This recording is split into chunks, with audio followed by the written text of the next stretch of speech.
नमस्कार दोस्तों, good morning. SN academy के ऑनलाइन प्लेटफॉर्म में आप सभी का हार्दिक स्वागत, अभिनंदन है। एसएन एकेडमी में आप सभी का हार्दिक स्वागत करता हूं, अभिनंदन करता हूं। आज अपन 200 इंपॉर्टेंट एमसीक्यू की जो सीरीज है और क्वेश्चन जो सीरीज है, जो पेपर है और जो एमसीक्यू और टॉपिक जो अपन डिस्कस कर रहे हैं, उसमें आज अपन जीआईटी से रिलेटेड इंपॉर्टेंट टॉपिक डिस्कस करेंगे, जिसमें पेनक्रेटाइटिस हो गया, इन्फ्लेमेटरी बाउल डिजीज हो गई, पेप्टिक अल्सर हो गया, डंपिंग सिंड्रोम हो गया, जीईआरडी हो गया आपका, हेपेटाइटिस ABCD वगैरह हो गया आपका, endoscopy, colonoscopy, urea breath test वगैरह। इसके अलावा स्टोमक की anatomy, physiology, small intestine, large intestine, PPI वगैरह और ड्रग के बारे में अपन यहाँ डिस्कस करेंगे बेटा। इंपॉर्टेंट है, ध्यान रखना। एमएसएन में सबसे ज्यादा क्वेश्चन अगर आपका 200 नंबर का पेपर है तो लगभग 120 नंबर की अकेली क्या आती है, एमएसएन और फंडा के टॉपिक आते हैं 120-22 नंबर के। और एमएसएन में सबसे इंपॉर्टेंट टॉपिक है जीआईटी, सबसे इजी टॉपिक है और सबसे इंपॉर्टेंट टॉपिक है बेटा, तो इसके बारे में डिस्कस करेंगे। क्लासेज की शुरुआत से पहले आपके लिए एक इंपॉर्टेंट अनाउंसमेंट बेटा, 22 अगस्त से ऑनलाइन रेगुलर बेच शुरू हो गया आपका बेटा, जिसकी फीस है मात्र 8,999। इसमें फ्री क्रेस हुआ, फ्री टेस्ट सीरीज है, फ्री कंप्लीट ई नोट्स मिलेंगे और ये based not set, ESIC, Rajasthan CHO, PGI, GMCH, RRB, ESIC सभी ऑल इन वन एग्जाम को टारगेट करेगा। मेनली नोट सेट के बेस पे पढ़ाया जाएगा, इससे हर एग्जाम आपका क्लियर हो जाएगा बेटा। इसके अलावा जो बच्चे GNM सेकंड ईयर में है, थर्ड ईयर में है, या post BSc second year, third year, fourth year में है, या post BSc nursing first year, second year, या MSc first year, second year में, अगर वो ऑनलाइन कोर्स लेते हैं तो उनको 3 साल तक का एक्सेस मिलेगा मात्र 8,999 रुपये में बेटा। तो आज ही 8368066088 पे कॉन्टेक्ट करें। जिन बच्चों को online regular batch plus handwritten notes घर पे चाहिए तो 9,000 का कोर्स है प्लस 3,000 के आपके नोट्स, यानी कुल मिला के 11,999 में आपके नोट्स प्लस 1 साल की वैलिडिटी के साथ आपका ऑनलाइन आपका रेगुलर बैच अवेलेबल होगा, जिसमें क्रैश कोर्स फ्री है। और ये आपकी बुकलेट जो है वो आपके घर पहुंचा दी जाएगी आपके होम एड्रेस पे। तो 8368 वाले नंबर पे कांटेक्ट करके आप ज्वाइन कर सकते हैं बेटा। चलेगा, क्लासेस की शुरुआत करते हैं आज थॉट ऑफ द डे से। और आज की थॉट ऑफ द है कि संघर्ष के बगैर कोई महान नहीं होता, क्योंकि माचिस की तीली को भी रोशनी करने के लिए खुद को क्या करना पड़ता है, जलाना पड़ता है। ऐसा क्लियर और नोट हमारी बात में? तो जीवन में जब तक संघर्ष नहीं करोगे कुछ नहीं बनेगा। अपने आग को इस समय में मेहनत की आग में झोंक दो, जब निखरोगे तो सोने की तरह चमकते हुए निखरोगे और दुनिया आपको ढूंढते हुए आएगी। और ध्यान रखना, संघर्ष का कोई साथी नहीं होता, केवल परिणामों का साथी हमेशा कोई रहेगा। तो ये संघर्ष का समय है, आने वाली पीढ़ियों को एक अच्छी कहानी सुना सको कि हमने किस तरह संघर्ष किया। तो इस समय को बेहतरीन ढंग से आप एंजॉय कीजिएगा और बेहतरीन ढंग से इस समय पढ़ाई कीजिएगा। ईश्वर आपके सपने जरूर 11 सितंबर को पूरा करेगा बेटा। चलिएगा, श्री राधे सभी को। पहला क्वेश्चन आपकी स्क्रीन पे, Auerbach's plexus are found in which layer? बताइए बच्चों, ऑर्बक्स प्लक्सस किस लेयर में पाए जाते हैं? कौन सी लेयर में? सर्कुलर, लॉन्गिट्यूडिनल, सब म्यूकोसा या म्यूकोसा? बताइए बच्चों, क्या होते हैं ऑर्बक्स प्लक्सस? यहां पे देखिएगा बच्चों, वेरी वेरी वेरी इंपॉर्टेंट आपका ऑर्बक्स प्लक्सस क्या होते हैं, इसको आप नोटिफाई कीजिएगा, देखिएगा, वेरी वेरी वेरी इंपॉर्टेंट। आपकी जो जीआईटी है उसमें कितनी लेयर होती है? 4 लेयर। बाहर की लेयर कौन सी है? फाइब्रस। क्लियर, स्टोमक में 4 होती है, बाकी जगह आपका देखिए fibrous layer, clear, protective layer होती है। फिर कौन सी होती है? मसल। कौन सी लेयर? और मसल में कौन कौन सी होती है बेटा? बाहर लॉन्गिट्यूडिनल फाइबर और अंदर की तरफ सर्कुलर फाइबर। जीआईटी में केवल एक और क्या होता है? ओब्लिक फाइबर होता है। और अंदर कौन होता है? सब म्यूकोसा। और अंदर ही अंदर क्या होती है? Mucosa layer. तो आपकी जो ये मसल्स लेयर है, कौन सी लेयर? मसल, जिसके अंदर कौन कौन से फाइबर है? अरे कौन से फाइबर है? लॉन्गिट्यूडिनल और कौन से हैं? कौन से? सर्कुलर मसल फाइबर है। इन दोनों फाइबर्स के अंदर बेटा कौन से प्लक्सस पाए जाते हैं? ऑर्बेक्स। जो आपकी मेजेंट्रिक सप्लाई है उसके कौन से प्लक्सस पाए जाते हैं? ऑर्बेक्स प्लक्सस पाए जाते हैं। क्लियर है? और म्यूकोसा के अंदर कौन से? आपका सब म्यूकोसा के अंदर बेटा मिजनरी प्लक्सस पाए जाते हैं, जो कि माइंट्रिक या इंटेस्टाइनल प्लक्सस के पार्ट होते हैं। याद रहेगा। तो कौन सी लेयर? आपकी मसल्स लेयर में कौन से होते हैं बेटा? Very very very important. Muscles layer के अंदर 2 लेयर होती है, लॉन्गिट्यूडिनल एंड बेटा बिल्कुल सर्कुलर। और इसके अंदर कौन से मसल फाइबर पाए जाते हैं? Very very very important. अरे कौन से? आपके नर्व सप्लाई पाई जाती है तो ऑर्बेक्स प्लक्सस। और आपका सब म्यूकोसा में कौन से? मिजनर या इन्हीं को माइंट्रिक प्लक्सस बोलते हैं। कौन से प्लक्सस? माइंट्रिक प्लक्सस। याद रहेगा। और इन्हीं प्लक्सस के डैमेज होने की वजह से रेक्टोसिग्मोइड कोलन में कौन सी डिजीज होती है? हर्शपिंग डिजीज या मेगा कोलन। कोई डाउट है बच्चों जिनमें अपन अपन आपका बायोप्सी के द्वारा क्या करते हैं, कंफर्म करते हैं। क्लियर बच्चों? तो ये थोड़ा ध्यान रखना आपका, किसके बारे में, इन प्लग्जेस के बारे में बेटा। क्लियर? ऑर्बेक्स प्लग्जेस, इन्हीं को माइंट्रिक प्लग्जेस बोलते हैं अपन यहाँ पे, ऑर्बेक प्लग्जेस को बेटा। और ये कहाँ पाया जाता है, ऑर्बेक्स प्लग्जेस ऑटोनोमिक नर्वस सिस्टम के पार्ट है, और ये आपकी मसल्स वाले पार्ट में पाए जाते हैं, माइंट्रिक भी बोल सकते हैं। क्लियर बच्चों? और ये माइंट्रिक के हिस्सा बेटा था, मिजनरी और ऑर्बेक्स, पर प्रायोरिटी किसको देना, ऑर्बेक्स को एक दूसरा नाम क्या देते हैं, माइंट्रिक देते हैं, इसको भी बोलते हैं, लेकिन प्रायोरिटी किसकी तरफ रखना आपको, ऑर्बेक्स प्लग्जेस की तरफ। और दूसरे कौन से प्लग्जेस, मिजनियर प्लग्जेस। क्लियर बच्चों? नेक्स्ट क्वेश्चन, नेक्स्ट क्वेश्चन आपकी स्क्रीन पे देखिएगा, थोड़ा यहाँ पे स्लाइड में मिस्टेक है, तो मैं आपको पीपीटी फॉर्मेट में खोल देता हूं एक बार बेटा। तो ये पहला जो क्वेश्चन है वो कौन सा है बेटा, ऑर्बेक्स प्लग्जेस कहां पाए जाते हैं, तो सर्कुलर मसल फाइबर में पाए जाते हैं। क्लियर बच्चों? दूसरा क्वेश्चन देखिएगा आपकी स्क्रीन पे बेटा, चलिएगा।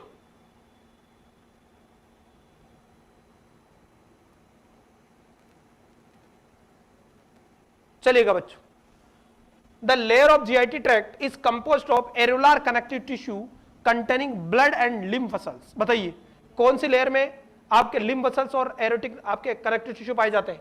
पहला ऑप्शन कह रहा है म्यूकोसा, लेमिना प्रोप्रिया, माल्ट या मस्कुलरिस म्यूकोसा। तो म्यूकोसा जो आपकी सबसे इनरमोस्ट लेयर है, कौन सी लेयर है, इनरमोस्ट लेयर है बेटा। और आपकी जीआईटी की म्यूकोसा अलग अलग पार्ट में अलग अलग से बनी हुई है। जैसे ईसोफेगस की जो म्यूकोसा है वो किससे बनी हुई है, सिंपल स्क्वेमाउस एपिथेलियल टिश्यू से। स्टोमक के अंदर कौन से है, सीलेटेड कोलमिनार एपिथेलियल टिश्यू है। इंटेस्टाइन में भी कोलमिनार एपिथेलियल टिश्यू है। तो ये तो हो गई mucosa. Lamina propria is the part of mucosa. Malt क्या होता है, mucosa associated lymphoid tissue. Clear है? और इनमें कैंसर होने का खतरा रहता है माल्ट के अंदर बेटा। और अंदर ही अंदर आपकी एक और है मस्कुलरिस लेयर। तो बताओ किसके अंदर आपकी बेटा, वेरी इंपॉर्टेंट, आपका वेरी एरुलर कनेक्टिव टिश्यू और ब्लड एंड लिम्फ मसल्स पाई जाती है। किसके अंदर, जल्दी कमेंट कीजिएगा। यस यस बेटा, very important, right answer goes to be, lamina propria वाली लेयर में।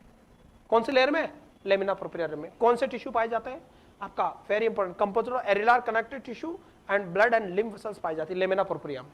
क्लियर है? And this is the part of mucosa. Mucosa के अंदर लेमिना प्रोप्रिया, आपका मस्कुलरिस म्यूकोसा, और वेरी इंपॉर्टेंट तीन पार्ट होते हैं टोटल। तो लेमिना प्रोप्रिया में क्या होता है, लिम्फेटिक टिश्यू पाए जाते हैं आपके, थोड़ा ये ध्यान रखना बेटा।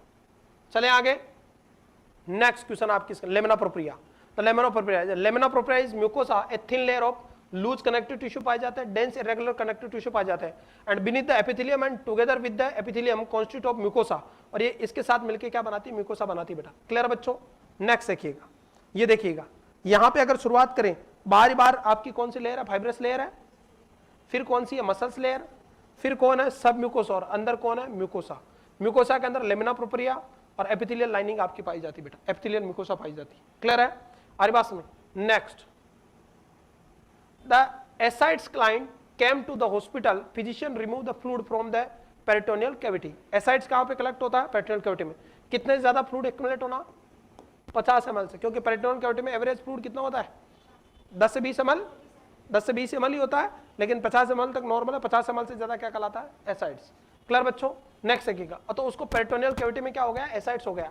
तो फिजिशियन ने उसको रिमूव करने के लिए क्लिक में आया बेटा। How the nurse assist that the process is successfully and what primary nursing action before the paracentesis. बताइए, अब पेशेंट को एसाइड्स है, तो एसाइड्स में अपन क्या करेंगे, पैरासेंटेसिस करेंगे बेटा। क्या करेंगे अपन, पैरासेंटेसिस। और पैरासेंटेसिस जो करेंगे अपन, very very important, USG guided अपन, या कोई जरूरत नहीं यूएसजी गाइडेड भी, अपन डायरेक्ट भी पैरासेंटेसिस कर सकते हैं। बिफोर पैरासेंटेसिस पेशेंट का क्या चेक करना, पीटीआईएनआर, कोई ब्लीडिंग के रिस्क तो नहीं है। दूसरा, उसका वेरी वेरी वेरी इंपॉर्टेंट, उसका ब्लेडर क्या होना चाहिए, एम्प्टी। यूरिनरी ब्लेडर क्या होना चाहिए उसका, एम्प्टी। क्यों भाई, क्योंकि अगर एसाइड सोर का और ब्लेडर है तो आपको ब्लेडर रप्चर का या ब्लेडर पंक्चर का खतरा है। ब्लेडर रप्चर का या ब्लेडर पंक्चर का खतरा है आपका, तो आपको एसाइड्स में आपको टेपिंग करने से पहले आपको क्या करना है, क्या करना है, ब्लेडर को एम्प्टी, यानी या तो कैथेटर लगा के या सेल्फ वॉइडिंग करे पेशेंट। क्लियर है? पोजीशन कौन सी दोगे ड्यूरिंग एसाइड टेपिंग है, कौन सी, फाउलर या ऑर्थोपनिक। जैसे सीधा बैठता है ना, अपराइट पोजीशन, बेस्ट पोजीशन कौन सी है, अपराइट, अपराइट का मतलब सीधा बैठता है ना आदमी, वैसे। क्लियर है बच्चों? अरे पास में एसाइड्स में जो अपन फ्लूइड निकालते हैं एक बार में, वो कितना निकाल सकते हैं? Maximum 1500 ml। कितना ml? 1500 ml। इस बात को ध्यान रखना। एसाइड स्टेपिंग में मैक्सिमम फ्लूइड 1.5 बोतल, आपकी जो पानी की बोतल आती है 1.5 बोतल निकालते हैं प्रैक्टिकली भी। क्या करेंगे? एरिया को सर्जिकली स्ट्राइल करेंगे और आप नॉर्मली या तो आपका 18 गोज 22 गोज का केल्ला है, स्पेशली 18 गोज 20 गोज का केल्ला डायरेक्ट ही इंसर्ट करेंगे एब्डोमेन आपकी वाल के थ्रू आ जाएंगे पेरिटोनियल कैविटी में, क्योंकि एसाइड्स काफी बड़ा एरिया में होता है। अरे और जरूरत पड़े तो यूएसजी का डेट कर लो, आपको सही देखना है तो 1500 ml फ्लूइड निकालेंगे। क्लियर बच्चों? 1500 ml से ज्यादा नहीं निकालना। वाई? बिकॉज आपका बेटा आपका सडन एब्डोमेन प्रेशर क्या होगा? डिक्रीज। अरे सडन एब्डोमेन प्रेशर क्या होगा? डिक्रीज होगा। और एब्डोमेन प्रेशर डिक्रीज होने की वजह से क्या होगा भाई? अरे क्या होगा? सडन जैसे एब्डोमेन प्रेशर क्या होगा आपका? डिक्रीज होगा। तो सडन एब्डोमेन प्रेशर डिक्रीज होने की वजह से वेरी वेरी इंपॉर्टेंट वेसोडाइलेशन होगा। अरे क्या होगा? और वेसोडाइलेशन की वजह से मरीज को क्या होगा? हाइपोटेंशन, यानी कार्डियोवैस्कुलर कोलैप्स की रिस्क है। इसलिए मरीज को कभी भी आपको 1500 ml से, क्यों? क्योंकि एब्डोमेन एसाइड से तो एब्डोमेन प्रेशर बढ़ा हुआ है, तो किस पे प्रेशर लग रहा है? इंफीरियर वेना कावा पे। इंफीरियर वेना कावा में प्रेशर है तो वेनस रिटर्न बराबर हो रहा है। लेकिन जैसे तुम फ्लूइड निकालोगे 1500 ml से ज्यादा, तो सडन वेसो कंस्ट्रक्शन की जगह क्या होगा? वेसोडाइलेशन। तो आपका हाइपोटेंशन होगा कि नहीं होगा? कार्डियोवैस्कुलर कोलैप्स की रिस्क है कि नहीं? तो ये मोटा मोटा आपको ध्यान है रखना बेटा, वेस्कुलर कोलैप्स की रिस्क है। इसलिए आपको बेटा वेरी वेरी इंपॉर्टेंट कभी भी क्लियर है। तो पेशेंट को आप प्रोसीजर इफेक्टिव है कि नहीं है, तो ध्यान रखना। पेशेंट को आपको बेटा प्रोसीजर करने से पहले और बाद में वेट करें और वॉइडिंग करवाएं पेशेंट को बिफोर प्रोसीजर, ताकि क्या नहीं हो? कौन रप्चर नहीं हो? कोई डाउट है? ब्लड रप्चर नहीं हो आपका, यूरिनरी ब्लड रप्चर की रिस्क को कम करने के लिए। चले बच्चों, ये रहा एब्डोमिनल पैरासिंथेसिस की प्रोसेस बेटा। Next, which of the following process is the primary function of the mouth? Mouth का मेन काम क्या है? Injection, secretion, mixing and propulsion या एब्जॉर्प्शन।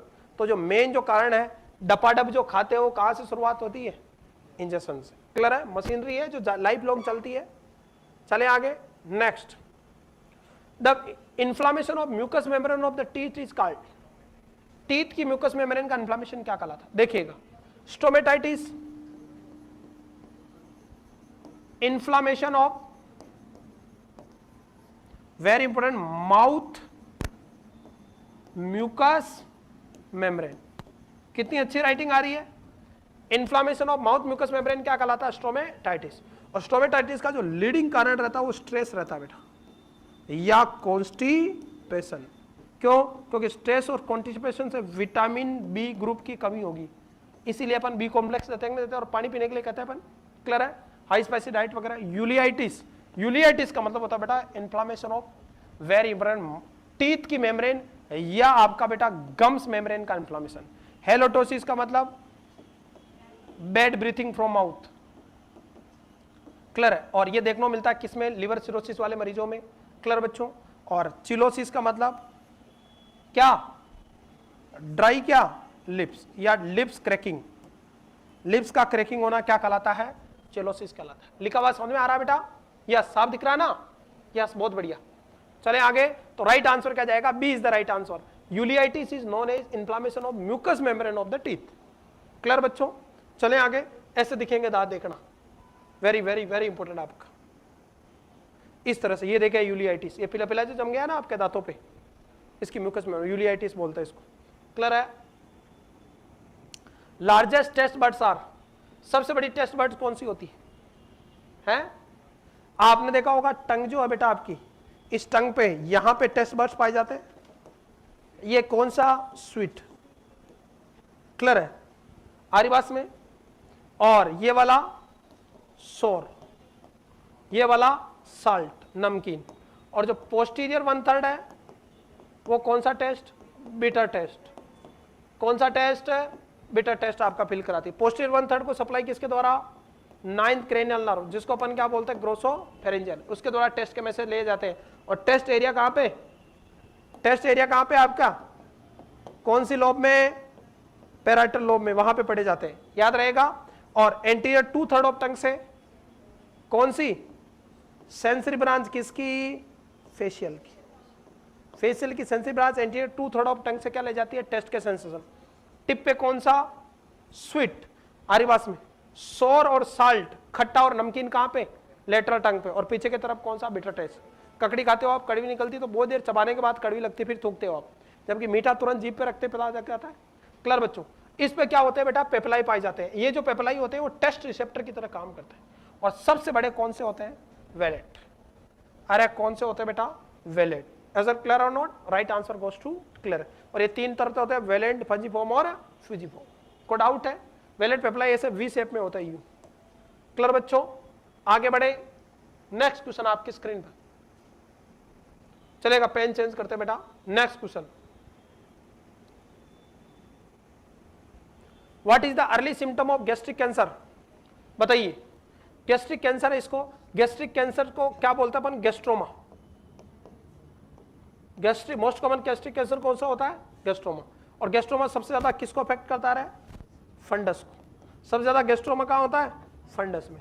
और गैस्ट्रिक कैंसर का जो मेन रिस्क फैक्टर होता है वो कौन होता है, एच पाइलोरी, या किसी को क्या हो, क्रोनिक है गैस्ट्राइटिस, किसी को क्या हुआ है, पेप्टिक अल्सर, हाई क्या दिया हो, spicy diet, high alcohol consumption. Clear, aspirin जैसी ड्रग खाना, एसिड, ये रिस्क फैक्टर है। पर कौन सा bacteria, H pylori is associated with risk of gastric cancer. Rare होता है बेटा, और इसका अर्ली सिम्टम होता है इंडाइजेशन। अर्ली सिम्टम क्या होता है, इंडाइजेशन। और गैस्ट्रिक कैंसर सबसे गंदा कैंसर है, इतना तेजी से होता है कि आदमी को, वो मूवी नहीं देखी आपने, मुन्ना भाई एमबीबीएस, कितना समय गैस्ट्रिक कैंसर है उसको, गैस्ट्रोसार्कोमा होता है उसको, अरे बात सुनते, कितना समय के, 15 दिन का समय, सडन डाइजेस्ट आपका होता है, इंडाइजेशन की फीलिंग आपको। What is the early symptom of the gastric cancer, तो इंडाइजेशन। और ट्यूमर मार्कर क्या होता है गैस्ट्रिक कैंसर का, अल्फा फीटोप्रोटीन या CEA, दोनों हो सकते हैं। अल्फा फीटोप्रोटीन या कार्सिनोजन एम्ब्रियोनिक एंटीजन, दोनों हो सकते हैं। कोई डाउट है, चले आगे। मोस्टली अल्फा फीटोप्रोटीन की तरफ झुकाव रहता है अपना, तो राइट आंसर जाएगा क्या, राइट आंसर क्या जाएगा आपका, वेरी वेरी वेरी इंपॉर्टेंट, क्या, इंडाइजेशन। ये रहा बेटा, indigestion, heartburn, pain in abdomen, bleeding, abdomen pain, ऐसे सिम्टम आएंगे। Next, meaning of Barrett's oesophagus, बताइए। देखिएगा बेटा, ईसोफेगस की बात करते हैं अपन, किसके बारे में बात करते हैं, ईसोफेगस के बारे में। लगभग 25 सेंटीमीटर तो लंबी और 2 सेंटीमीटर विड्थ वाली स्ट्रक्चर है कौन, ईसोफेगस, जो कहां से चलती है, लेरिंजोफेरिंग से चलती है, और कहां तक आती है, कार्डियक स्फिंक्टर तक। इस तरह से लेरिंजोफेरिंग और स्टोमक के कार्डियक स्फिंक्टर तक। इसमें 2 स्फिंक्टर है, ये वाला स्फिंक्टर कौन सा होता है, कार्डियक स्फिंक्टर, और ये वाला है, उसको बोलते हैं क्रिको इसोफेजल स्फिंक्टर। ये क्या करता है, ये वाला स्फिंक्टर, ये खाने को अंदर नहीं आने देता, और ये गैस्ट्रिक कंटेंट को रिगर्गिटेशन से प्रिवेंट खाता है। इसका प्रमोशन क्या है, रिगर्गिटेशन ऑफ गैस्ट्रिक कंटेंट को क्या करता है, ये प्रिवेंट करता है। कौन, अरे कौन सा स्फिंक्टर, कार्डियक स्फिंक्टर। पेन सही है बेटा, क्लियर है, कार्डियक स्फिंक्टर बेटा, क्लियर। अब देखिएगा, इस जो आपका ईसोफेगस है बेटा, वेरी वेरी इंपॉर्टेंट, इस ईसोफेगस के अंदर कौन से टिश्यू पाए जाते हैं, देखना मेरी बात। और ईसोफेगस का ऊपर वाला जो 1/3 पार्ट है वो तो है वॉल्यूंट्री, और नीचे का 2/3 पार्ट कैसा है, इनवॉल्यूंट्री, मतलब आपके कंट्रोल में नहीं है। और इसमें टिश्यू कौन से होते हैं, सिंपल स्क्वामाउस एपिथेलियल टिश्यू। सिंगल का मतलब सिंपल लेयर, एपी का मतलब ऊपर, थीलियम का मतलब मेम्ब्रेन, और स्क्वामाउस यानी मछली के सल के आकार की सिंगल लेयर होती है। जिन लोगों को गैस्ट्रिक रिगर्गिटेशन होता है, इन केस ऑफ लाइक GERD, या आपका बेटा कौन सा हार्मोन कम हो जाए, testosterone, very very very important. इन दोनों की कमी की वजह से बेटा, आरी बात में बेटा, आपकी जो सिंपल स्क्वामस सेल है, ये कौन सी सेल में बदल जाए, कोल्यूमिनार एपिथेलियल में बदल जाए, कोलम शेप में। अरे किस में बदल जाए, जो पहले सेल कैसी थी, सिंपल स्क्वामाउस, अब ये कैसी हो जाएगी, ऐसे कोल्यूमिनार शेप में सेल हो जाएगी। ये घटनाक्रम क्या कहलाता है, बैरेट्स ईसोफेगस। अरे क्या कहलाता है, बैरेट्स ईसोफेगस। और बैरेट्स ईसोफेगस में GERD, decrease testosterone, high spicy diet, clear बच्चों, ईसोफेजियल वेरिसेस, बहुत सारे कारण जिम्मेदार हो सकते हैं, क्लियर है। तो बैरेट्स ईसोफेगस कहलाता है। और this is the very very very important precancerous condition, किसकी, precancerous condition of very very important, किसका, ईसोफेगस का। और ईसोफेगस के कैंसर में कौन से हार्मोन की कमी देखी गई है, कौन सा की, टेस्टोस्टेरोन की। छोटी छोटी बातें और सिलेक्शन। यहां से क्वेश्चन आएगा इसोफेगस से कंफर्म बेटा।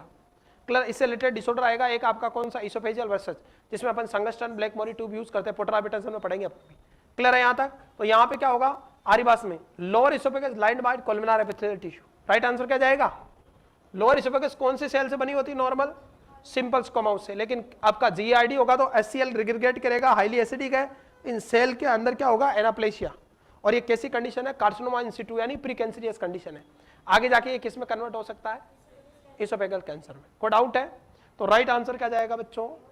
Very very very important A. बहुत बढ़िया जवाब आपके। ये रहा आपका बेटा इसोफेजियल कैंसर। नेक्स्ट क्वेश्चन आपकी स्क्रीन पे बेटा, hydrochloride acid does what? HCl क्या करता है बताइए बच्चों, जल्दी कमेंट कीजिएगा। चलें आगे। Hydrochloride acid does what? HCl क्या करता है? Stop amylase from working, create the optimum environment for pepsinogen and protease, break down fat या ऑल ऑफ अबव? बताइए बच्चों। तो बताइए, वेरी वेरी इंपॉर्टेंट बेटा, ये सारे काम करता है कौन? Hydrochloric acid. अब इसके बारे में जानते हैं कि HCl आता कहां से। हमारे पास में HCl के फंक्शन क्या है, क्या काम है, सारा का सारा अपन देख लेते हैं।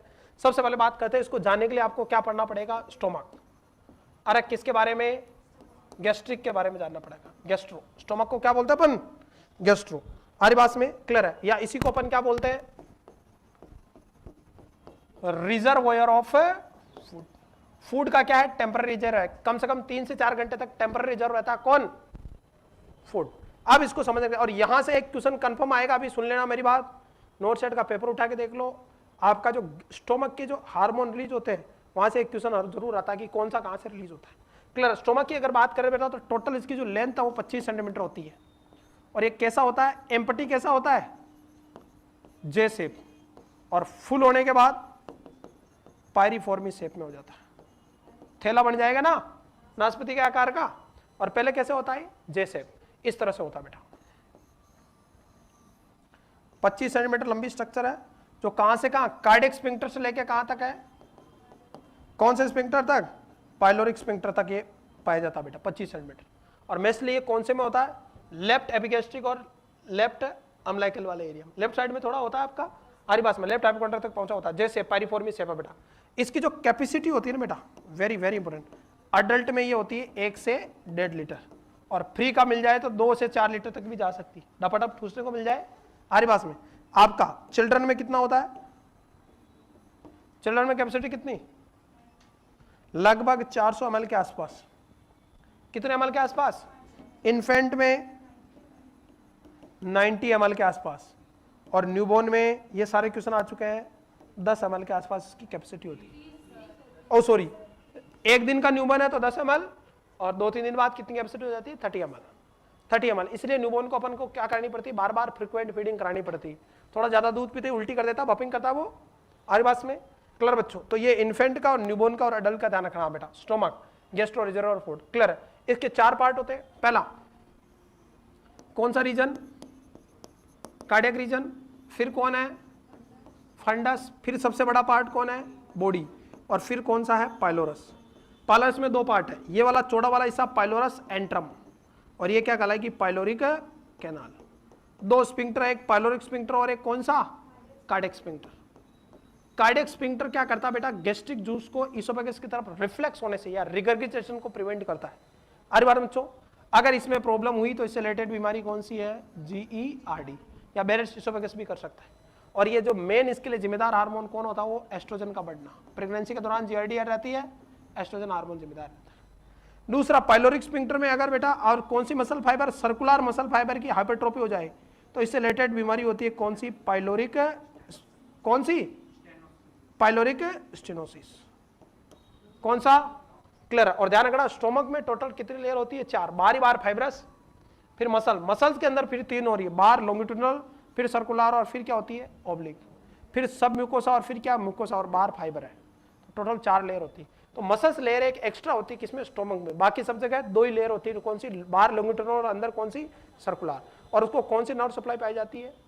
मसल्स को माँ से याद रखना, मसल्स A फॉर ऑर्बेक्स, या जिन्हीं को अपन क्या बोलते हैं? Myenteric plexus. और सब म्यूकोसा को कौन? सब म्यूकोसा को कौन? मिजनियर प्लेक्सस अभी 2 मिनट पहले बताया ना, कहां चेता रहे? क्लियर बच्चों? नेक्स्ट देखिएगा, अब जो ये आपकी सर्कुलर मसल है ना पाइलोर, वो अगर हाइपरट्रोफी होगी तो पाइलोरिक एरिया क्या हो जाएगा? नैरो पाइलोरिक, जिसमें 3P सिम्टम देखने को मिलते हैं। आपका प्रोजेक्टाइल वोमिटिंग देखने को मिलेगी, क्लासिकल सिम्टम, पाल्पेबल ओलाइव शेप मास, और पेरिस्टाल्सिस क्या होंगे आपको? विजिबल होंगे। इसके लिए अपन फ्रेडेट रामस्टेड ऑपरेशन या पाइलोरोमायोटोमी करते हैं अपन आरिबास में, और पाइलोरोमायोटोमी करने के विदिन 4 से 6 आवर्स में फिटिंग स्टार्ट कर सकते हैं, क्योंकि माइनर ऑपरेशन है। क्लियर बच्चों? नेक्स्ट देखिएगा, आरिबास बच्चों फंडस वाला एरिया हो गया, बॉडी टनल, क्लियर है? आरिबास में ये जो आपका स्टोमक है वो किससे बना हुआ है? गैस्ट्रिक ग्लैंड से। 3 पार्ट है, देखिएगा, वेरी वेरी इंपॉर्टेंट। स्टोमक की बात करें अपन यहाँ पे, वेरी वेरी इंपॉर्टेंट, देखिएगा। अब इसको समझने के लिए एक क्वेश्चन देखिएगा, आप क्या कहना चाह रहा है आपका, ये एनाटॉमी पढ़ी, देखिएगा। Following injury of client lost all the parietal cell, which type of anaemia can seen in? Parietal cell क्या रिलीज करती है? पेराइटल सेल, इन्हीं को अपन क्या बोलते हैं? Oxyntic cell. बिल्कुल, कौन सी सेल? और ऑक्जेंटिक सेल बेटा HCl और किसका सिक्रेशन करती है? इंस्टिंक्टिंग फैक्टर का। और इंस्टिंक्टिंग जो फैक्टर है बेटा वो इसेंशियल है किसके लिए? विटामिन B12 एब्जॉर्प्शन के लिए। कहां से? टर्मिनल इलियम से। अगर आपकी पेराइटल सेल डैमेज हुई तो इंस्टिंक्टिंग फैक्टर की क्या होगी? कमी। इंस्टिंक्टिंग फैक्टर की कमी होगी तो विटामिन B12 की क्या होगी? कमी। और विटामिन B12 की कमी होगी तो कौन सा एनीमिया होगा? Pernicious anaemia. तो राइट आंसर क्या जाएगा? डी। यस, को डाउट है बच्चों? बहुत बढ़िया जवाब आ रहे हैं आपके, चलेगा। अब इन सभी काम को समझने के लिए अपन बात करते हैं अपन स्टोमक के बारे में। देखिएगा, फंडस, बॉडी, पाइलोरिस वाला एरिया होगा, vitamin B0 can not be absorb अगर आपका डैमेज हुआ तो। देखिएगा ये क्या कहना चाह रहा है, देखिएगा। अब स्टोमक के अपन बेटा 4 पार्ट में डिवाइड कर सकते हैं, समझिएगा। पहला कौन सा रीजन? Cardiac reason. कौन सा रीजन बालकों? और कार्डियक रीजन के अंदर म्यूकस नेक सेल पाई जाती है। अरे कौन सी सेल? और ये किसका रिलीज करती है? म्यूकस। म्यूकस एक जिलेटिनियस प्रोटीन सब्सटेंसेस होता है जिसमें वाटर मिक्स होता है, लार जैसा होता है म्यूकस आपका, और ये प्रोटेक्शन का या साइटोप्रोटेक्टिव है। ये स्टोमक की म्यूकोसा में क्या बनाएगा? एक बैरियर बनाएगा ताकि HCl डायरेक्ट किसको डैमेज नहीं करे? स्टोमक की आपकी लेयर को या दीवारों को डैमेज ना करे। दूसरा कौन सा है? फंडिक रीजन, फंडस वाला रीजन। आरी बात बच्चों, इस फंडस रीजन में अगर हवा बढ़ जाए तो एक साउंड आती है, उसे क्या बोलते हैं? टिम्पेनी। एयर अक्युमुलेट इन फंडस रीजन, तो आपकी गार्गलिंग साउंड सुनाई देगी, आपको आवाज आएगी। कौन सी? आपका लेफ्ट साइड में 5th और 6th इंटरकोस्टल स्पेस के आसपास। इसको क्या बोलते हैं? टिम्पेनी। क्या बोलते हैं? टिम्पेनी। फंडस के अंदर कौन सी ग्लैंड पाई जाती है? Fundic gland. अरे कौन सी ग्लैंड बेटा? Fundic gland. और फंडिक ग्लैंड 3 तरह की होती है बेटा। पहली होती है वेरी वेरी वेरी इंपॉर्टेंट, कौन सी? पेप्सिनोजन सेल, या इन्हीं को क्या बोलते हैं? Very very very important, chief cell. Pepsin cell या क्या बोलते हैं? Chief cell. और इनका जो सिक्रेशन होता है वो क्या रिलीज होता है? पेप्सिनोजन। पेप्सिनोजन रिलीज करती है, रेनिन, डबल एन वाला रेनिन रिलीज करती है, और कौन सा बेटा? यूरिएज एंजाइम रिलीज करती है। कौन सी? यहां से एक कंफर्म क्वेश्चन आएगा इसलिए मैं समय दे रहा हूं। पेप्सिनोजन या चीफ सेल क्या रिलीज करती है? पेप्सिनोजन, रेनिन और यूरिएज। क्लियर है? दूसरी कौन सी होती है? वेरी वेरी वेरी इंपॉर्टेंट, कौन सी?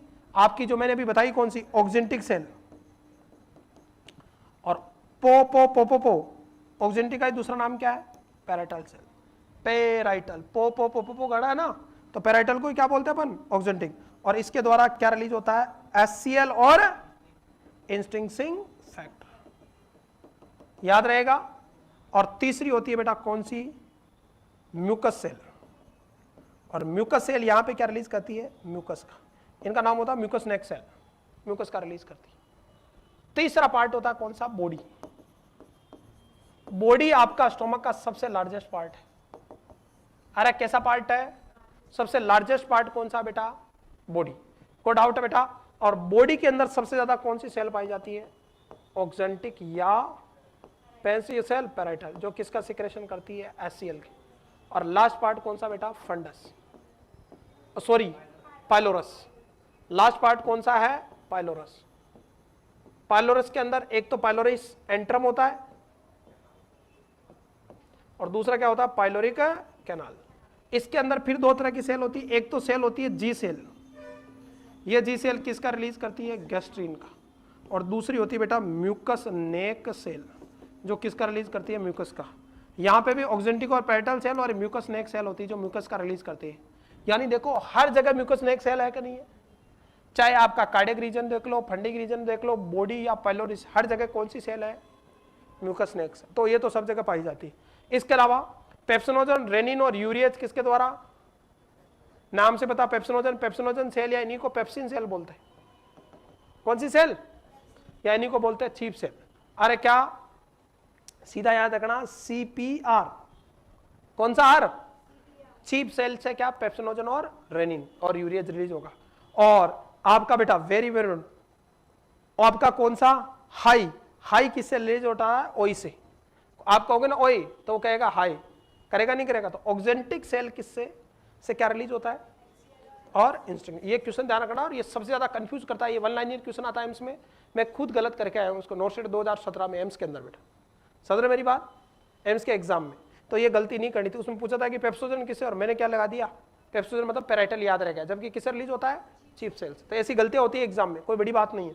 नेक्स्ट म्यूकस नेक सेल, म्यूकस का रिलीज करती है। ऑक्जेंटिक सेल तो बताओ हर जगह सबसे ज्यादा सीक्रेशन किसका होता है, HCl का। तो इसलिए गैस्ट्रिक जूस में सबसे ज्यादा अमाउंट क्या होता है, HCl का। क्लियर। अब काम देखिएगा, पेप्सिनोजन का काम क्या बेटा बताइए। तो जो पेप्सिनोजन जो है वो आपका, पेप्सिनोजन जो प्रोटीन है उसको किस में कन्वर्ट करता है, पेप्सिन में, और उसको एक्टिवेट कौन करता है, HCl। पेप्सिनोजन किस में कन्वर्ट होता है, पेप्सिन में, और पेप्सिन प्रोटीन को क्या करता है, अमाइनो एसिड में तोड़ता है।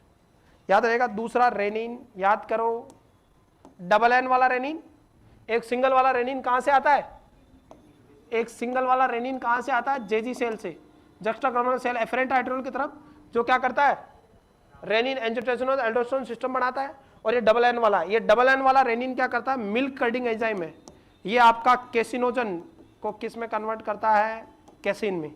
और ये कैसिन कैसा प्रोटीन है भाई, कंप्लीट प्रोटीन है, हाई बायोलॉजिकल वैल्यू प्रोटीन है, रेफरेंस प्रोटीन है, जिसमें 20 के 20 क्या होते हैं, अमाइनो एसिड। रिच सोर्स कौन होता है, एग, फिर मीट और मिल्क, हमारे पास में। और बताओ मिल्क को कौन, मिल्क कर्डिंग एंजाइम और कौन है, ट्रिप्सिनोजन। कहां से आता है वो, काइमोट्रिप्सिन, ट्रिप्सिनोजन में, काइमोट्रिप्सिनोजन ट्रिप्सिन में, काइमोट्रिप्सिनोजन काइमोट्रिप्सिन में कन्वर्ट होता है, किसकी प्रेजेंट में, ट्रिप्सिन की प्रेजेंट में। कहां से आता है वो, पेनक्रेज से। याद आ रहा है, वो भी मेन मिल्क कर्डिंग एंजाइम है, और ये भी मिल्क कर्डिंग है, कैसिनोजन को किसमें, कैसिन में। और ये रेनिन जो होता है ना बेटा, सुनना मेरी बात, ये चिल्ड्रन में और एनिमल में पाया जाता, अपने अंदर नहीं पाया जाता, अडल्ट में नहीं होता रेनिन। तो अपनी जगह कौन काम करता है, फिर अपन दूध पीते तो कैसे पचता है, तो दूध पचता है तो कौन पचाता है बेटा, आपका बेटा काइमोट्रिप्सिनोजन। काइमोट्रिप्सिनोजन ट्रिप्सिनोजन में कन्वर्ट होता है, फिर अपने अंदर तो ट्रिप्सिनोजन है, थोड़ा बहुत कौन काम करता है, पेप्सिनोजन भी काम करता है, पेप्सिन भी काम करता है। और बच्चों के अंदर क्लियर है, माँ को दूध को पचाने वाला, कैसिनोजन को कैसिन में कन्वर्ट करने वाला कौन है, कौन सा, रेनिन। याद रहेगा बच्चों। HCl आपको जानते हो पेप्सिनोजन को पेप्सिन में कन्वर्ट करता है, आपका एसिडिक पीरियड प्रोवाइड करता है, तो बैक्टीरिया की ग्रोथ नहीं होती है। और एसिड है तो खाने को गलाता है ताकि क्या हो, काइम बन जाए खाना, क्या बन जाए, काइम। और इंस्टिंक्टिंग फैक्टर अपन ने पढ़ा, किसको एब्जॉर्ब कराता है, विटामिन B12 को। ये बनता कहां से है, स्टोमक की कौन सी लेयर से, फंडस वाली पे कौन सी सेल, ऑक्जेंटिक या पैरेटल सेल से। भाई फंडस में कौन सी सेल है, वहां से बनता है। और ये फिर बन के कहां आता है, आपका बेटा इलियम में, स्मॉल इंटेस्टाइन का कौन सा पार्ट, इलियम में। और यहां से किसको एब्जॉर्ब कराता है, विटामिन B12 को। तो विटामिन B12 भले कितना खा लो, जब तक क्या नहीं होगा, इंस्टिंक्टिंग फैक्टर नहीं होगा, तब तक इसका एब्जॉर्प्शन है। विटामिन B12 की कमी से क्या हो सकता है, परनीशियस एनीमिया। अगर ऑप्शन में ये नहीं है तो मेगालोब्लास्टिक एनीमिया भी जा सकता है, और दोनों ऑप्शन है तो बहुत राइट आंसर जाएगा, ये थोड़ा ध्यान रखना। चले आगे, नेक्स्ट देखेगा। फिर विटामिन B12 के एब्जॉर्प्शन को देखने के लिए कौन सा टेस्ट करता है, स्किलिंग टेस्ट। याद आ रहा है, 24 आवर प्रोटीन सेलेक्ट करता है बेटा, आ रहा कोई डाउट है। चले आगे, जिन लोगों को अपन ने क्या कर दी, गैस्ट्रेक्टोमी, उसके अंदर कौन सा विटामिन B12, तो लाइफ लॉन्ग क्या चलेगा, विटामिन B12। क्लियर है। स्टार्टिंग के 1 सप्ताह तक अपन क्या देते हैं, 1 सप्ताह तक अल्टरनेट दे देते हैं, फिर 1 सप्ताह से लेके 1 महीने तक हर वीक देते हैं, और फिर उसके बाद हर महीने जीवन भर चलता है, लाइफ लॉन्ग। तो जिन लोगों को गैस्ट्रेक्टोमी कर दी उनको लाइफ लॉन्ग कौन सा विटामिन चलता है, स्टार्टिंग के 1 सप्ताह तक कैसे चलता है, मतलब 1 से 2 सप्ताह तक अल्टरनेट दे, फिर 1 सप्ताह से लेके 1 महीने तक। यानी स्पेशली सुनना, ये क्वेश्चन आ सकता है इसलिए मैं आपको बता रहा हूं, सुनो आप मेरी बात। देखिएगा, किसी पेशेंट की तुमने क्या करी, गैस्ट्रेक्टोमी करी, गैस्ट्रोक्टोमी करी, removal of stomach complete remove करिए आपने मान लीजिएगा, तो विटामिन B12 की क्या होगी कमी। क्यों? क्योंकि इंस्टिंक्टिंग फैक्टर क्या हो रहा है, अरे इंस्टिंक्टिंग फैक्टर लॉस हो रहा है ना, इसलिए विटामिन B12 की कमी हो रही है। तो फिर अपन को फर्स्ट वीक में, कौन से वीक में आपको बेटा अल्टरनेट डे पे, कौन से डे पे विटामिन B12 देना, कौन से रूट से, IM से, क्योंकि ओरली तो दे नहीं सकते, एब्जॉर्ब नहीं होगा ना। फिर 1 वीक से लेके 1 मंथ तक कैसे दोगे, वीकली, और फिर 1 मंथ से लेके आफ्टर बेटा मंथली दोगे आप। और ये कब कैसे चलेगा, लाइफ लॉन्ग। और ये वेगन डाइट में ये क्या होता है, एब्सेंट। वेगन का मतलब जो वेजिटेरियन होते हैं उनके अंदर विटामिन B12 की क्या होती है, कमी होती है। ऑक्स लिवर ऑयल वगैरह में पाया जाता है, ऑक्स में अंदर। अरे कोई डाउट है बच्चों, यहां तक कोई डाउट है, चलिएगा नेक्स्ट। वेरी इंपॉर्टेंट, म्यूकस नेक सेल प्रोटेक्शन का काम करती है, म्यूकस बना के सब जगह। मतलब एक्सोजेंटिक या पैरेटल सेल क्या पाया जाता है, मेनली HCl रिलीज करती है, क्लियर है। इसलिए आपका गैस्ट्रिक जूस में सबसे ज्यादा HCl होता है, इसलिए उसकी पीएच हाईली एसिडिक होती है। और पाइलोरी रीजन में कौन सी सेल है, G सेल। ये G सेल क्या करती है भाई, G सेल क्या रिलीज करती है, गैस्ट्रिन। और ये गैस्ट्रिन क्या करता है बेटा, वेरी वेरी इंपॉर्टेंट। और कहां से सेल आता है, ये अल्फा 2 सेल ऑफ पैनक्रियास से, याद आ रहा है, जोलिंगर एलिसन सिंड्रोम इससे रिलेटेड है। गैस्ट्रिन क्या करता है, पहला एक तो HCl के सिक्रेशन को बढ़ाता है, और दूसरा किसके सिक्रेशन को बढ़ाता है, पैनक्रियास सिक्रेशन को, याद आ रहा है। तो ये जो G सेल है वो कहां पाई जाती है, खाना जैसे किसको टच करेगा, G सेल को, G सेल क्या रिलीज करेगी, गैस्ट्रिन। गैस्ट्रिन किसको स्टिमुलेट करेगा, अरे HCl सिक्रेशन को बढ़ाएगा, कौन सी सेल से, पैराइटल या ऑक्जेंटिक सेल को करके, याद रहेगा। और दूसरा ये किसको, पैनक्रियाज को स्टिमुलेट करता था कि पैनक्रियाटिक जूस बने। इस G सेल की एक्सिटिव एक्टिविटी से क्या हो सकता है, पेप्टिक अल्सर हो सकता है। कोई डाउट है, चले आगे नेक्स्ट देखिएगा। नेक्स्ट अगर बात करें अपन किसके बारे में, गैस्ट्रिक जूस के बारे में, तो गैस्ट्रिक जो जूस है बेटा वेरी वेरी वेरी इंपॉर्टेंट। इस गैस्ट्रिक जूस में 99.5% क्या होता है, वाटर, और 0.5% क्या होता है, सॉलिड। इसमें वही आपका कौन सा, ऑर्गेनिक, और ऑर्गेनिक में कौन है, हाइड्रोजन क्लोराइड, HCl है कि नहीं है, कोई डाउट है। और इंस्टिंक्टिंग फैक्टर है आपका गैस्ट्रिक लाइपेज है बेटा, क्या है, गैस्ट्रिक लाइपेज। और गैस्ट्रिक क्या होता है, एमाइलेज, पर एमाइलेज ना के बराबर। और गैस्ट्रिक क्या होगा बेटा, प्रोटीयोलाइटिक एंजाइम। ध्यान रखना, वेरी वेरी इंपॉर्टेंट। स्टोमक में किसका डाइजेशन नहीं होता है, कार्बोहाइड्रेट का डाइजेशन नहीं होता है। और फैट ऐसी चीज है जो मुंह में भी होती है। फैट कहां पे, सुनना, फैट तीनों जगह डाइजेस्ट होती है, मुंह में। मुंह में कौन करवाता है, लिंगुअल लाइपेज। अरे कौन सा लाइपेज, स्टोमक में कौन कराता है, गैस्ट्रिक लाइपेज, कौन सा लाइपेज। और इंटेस्टाइन में आपका pancreatic lipase, small intestine lipase कराते हैं, नहीं कराते। तो फैट तीनों जगह कहां पे, मुंह में भी डाइजेस्ट होती है, स्टमक और, क्लियर है। नेक्स्ट बात करते हैं अपन कार्बोहाइड्रेट की, किसकी, कार्बोहाइड्रेट एक तो माउथ में होता है, किसके द्वारा, सलाइवरी एमाइलेज। अरे कौन सा एमाइलेज, जिसको अपन टाइलिन बोलते हैं। और स्टोमक में नहीं करता है, क्योंकि स्टोमक में पीएच कैसी होती है, बहुत ज्यादा कम, और इसको ऑप्टिमम पीएच चाहिए 6 से 7, और स्टोमक की कितनी होती है, 1.5, इसलिए एमाइलेज स्टोमक में काम नहीं करता। तो कार्बोहाइड्रेट का डाइजेशन कहाँ नहीं होता है, स्टोमक में। और इंटेस्टाइन में करता ही है आपका, तो इंटेस्टाइन में होगा। प्रोटीन कहाँ डाइजेस्ट होगा, तो प्रोटीन जो है वो मुंह में बिल्कुल नहीं होगा। एक तो कहाँ डाइजेस्ट होगा, स्टोमक में, और एक कहाँ पे, स्मॉल इंटेस्टाइन, याद रहेगा। तो गैस्ट्रिक लाइपेज ना के बराबर होता बेटा, ना के बराबर। यूरिएज एंजाइम होगा, ये यूरिएज एंजाइम क्या करेगा बेटा, अमोनिया को किस में कन्वर्ट करता है, यूरिया, क्लियर है। और इसके परिणाम स्वरूप क्या बनती है, CO2। जब आपको क्या होता है, H पाइलोरी इन्फेक्शन। अरे कौन सा, H पाइलोरी इन्फेक्शन होता है तो यूरिएज एंजाइम ज्यादा रिलीज होता है। और ये यूरिएज की वजह से कैसा बेटा, very very very important, ammonia order आता है मुंह से। कौन सा ऑर्डर, अमोनिया ऑर्डर, याद रहेगा। और HCl वगैरह के सिक्रेशन बढ़ा देता है यूरिएज, इरिटेट करता है, पेप्टिक अल्सर को प्रमोट करता है। नेक्स्ट आपका कौन सा, पेप्सिनोजन आ गया, रेनिन आ गया, सबके काम पढ़ लिया अपने। HCl और कौन आ गया, इंस्टिंक्टिंग फैक्टर, गैस्ट्रिन वगैरह आ गया। इनऑर्गेनिक में सबसे ज्यादा कौन होता है, हाइड्रोजन। अरे कौन है, हाइड्रोजन। मिनरल में सबसे ज्यादा पोटेशियम। तो किसी को क्या होगी बेटा, वोमिटिंग, सुनना मेरी बात, किसी को क्या होगी, सीवियर वोमिटिंग। तो हाइड्रोजन लॉस होगा, हाइड्रोजन लॉस होगा तो pH inversely proportional to hydrogen ion. Hydrogen loss होगा तो पीएच क्या होगी, बढ़ेगी। तो पर्सन को क्या होता है, वोमिटिंग में मेटाबॉलिक एल्कोलोसिस होगा। सीवियर वोमिटिंग में। क्लियर है बच्चों? अरे बोलो भाई। और किसी पर्सन को अगर वोमिटिंग हो रही तो पोटेशियम भी लॉस होगा, तो वोमिटिंग का साइड इफेक्ट क्या है? हाइपोकैलेमिया। याद रहेगा। इसके अलावा सोडियम लॉस होगा तो सोडियम की वजह से हाइपोनेट्रीमिया। बाइकार्बोनेट भी पाया जाता है, बाइकार्बोनेट पर बाइकार्बोनेट ना के बराबर होता है।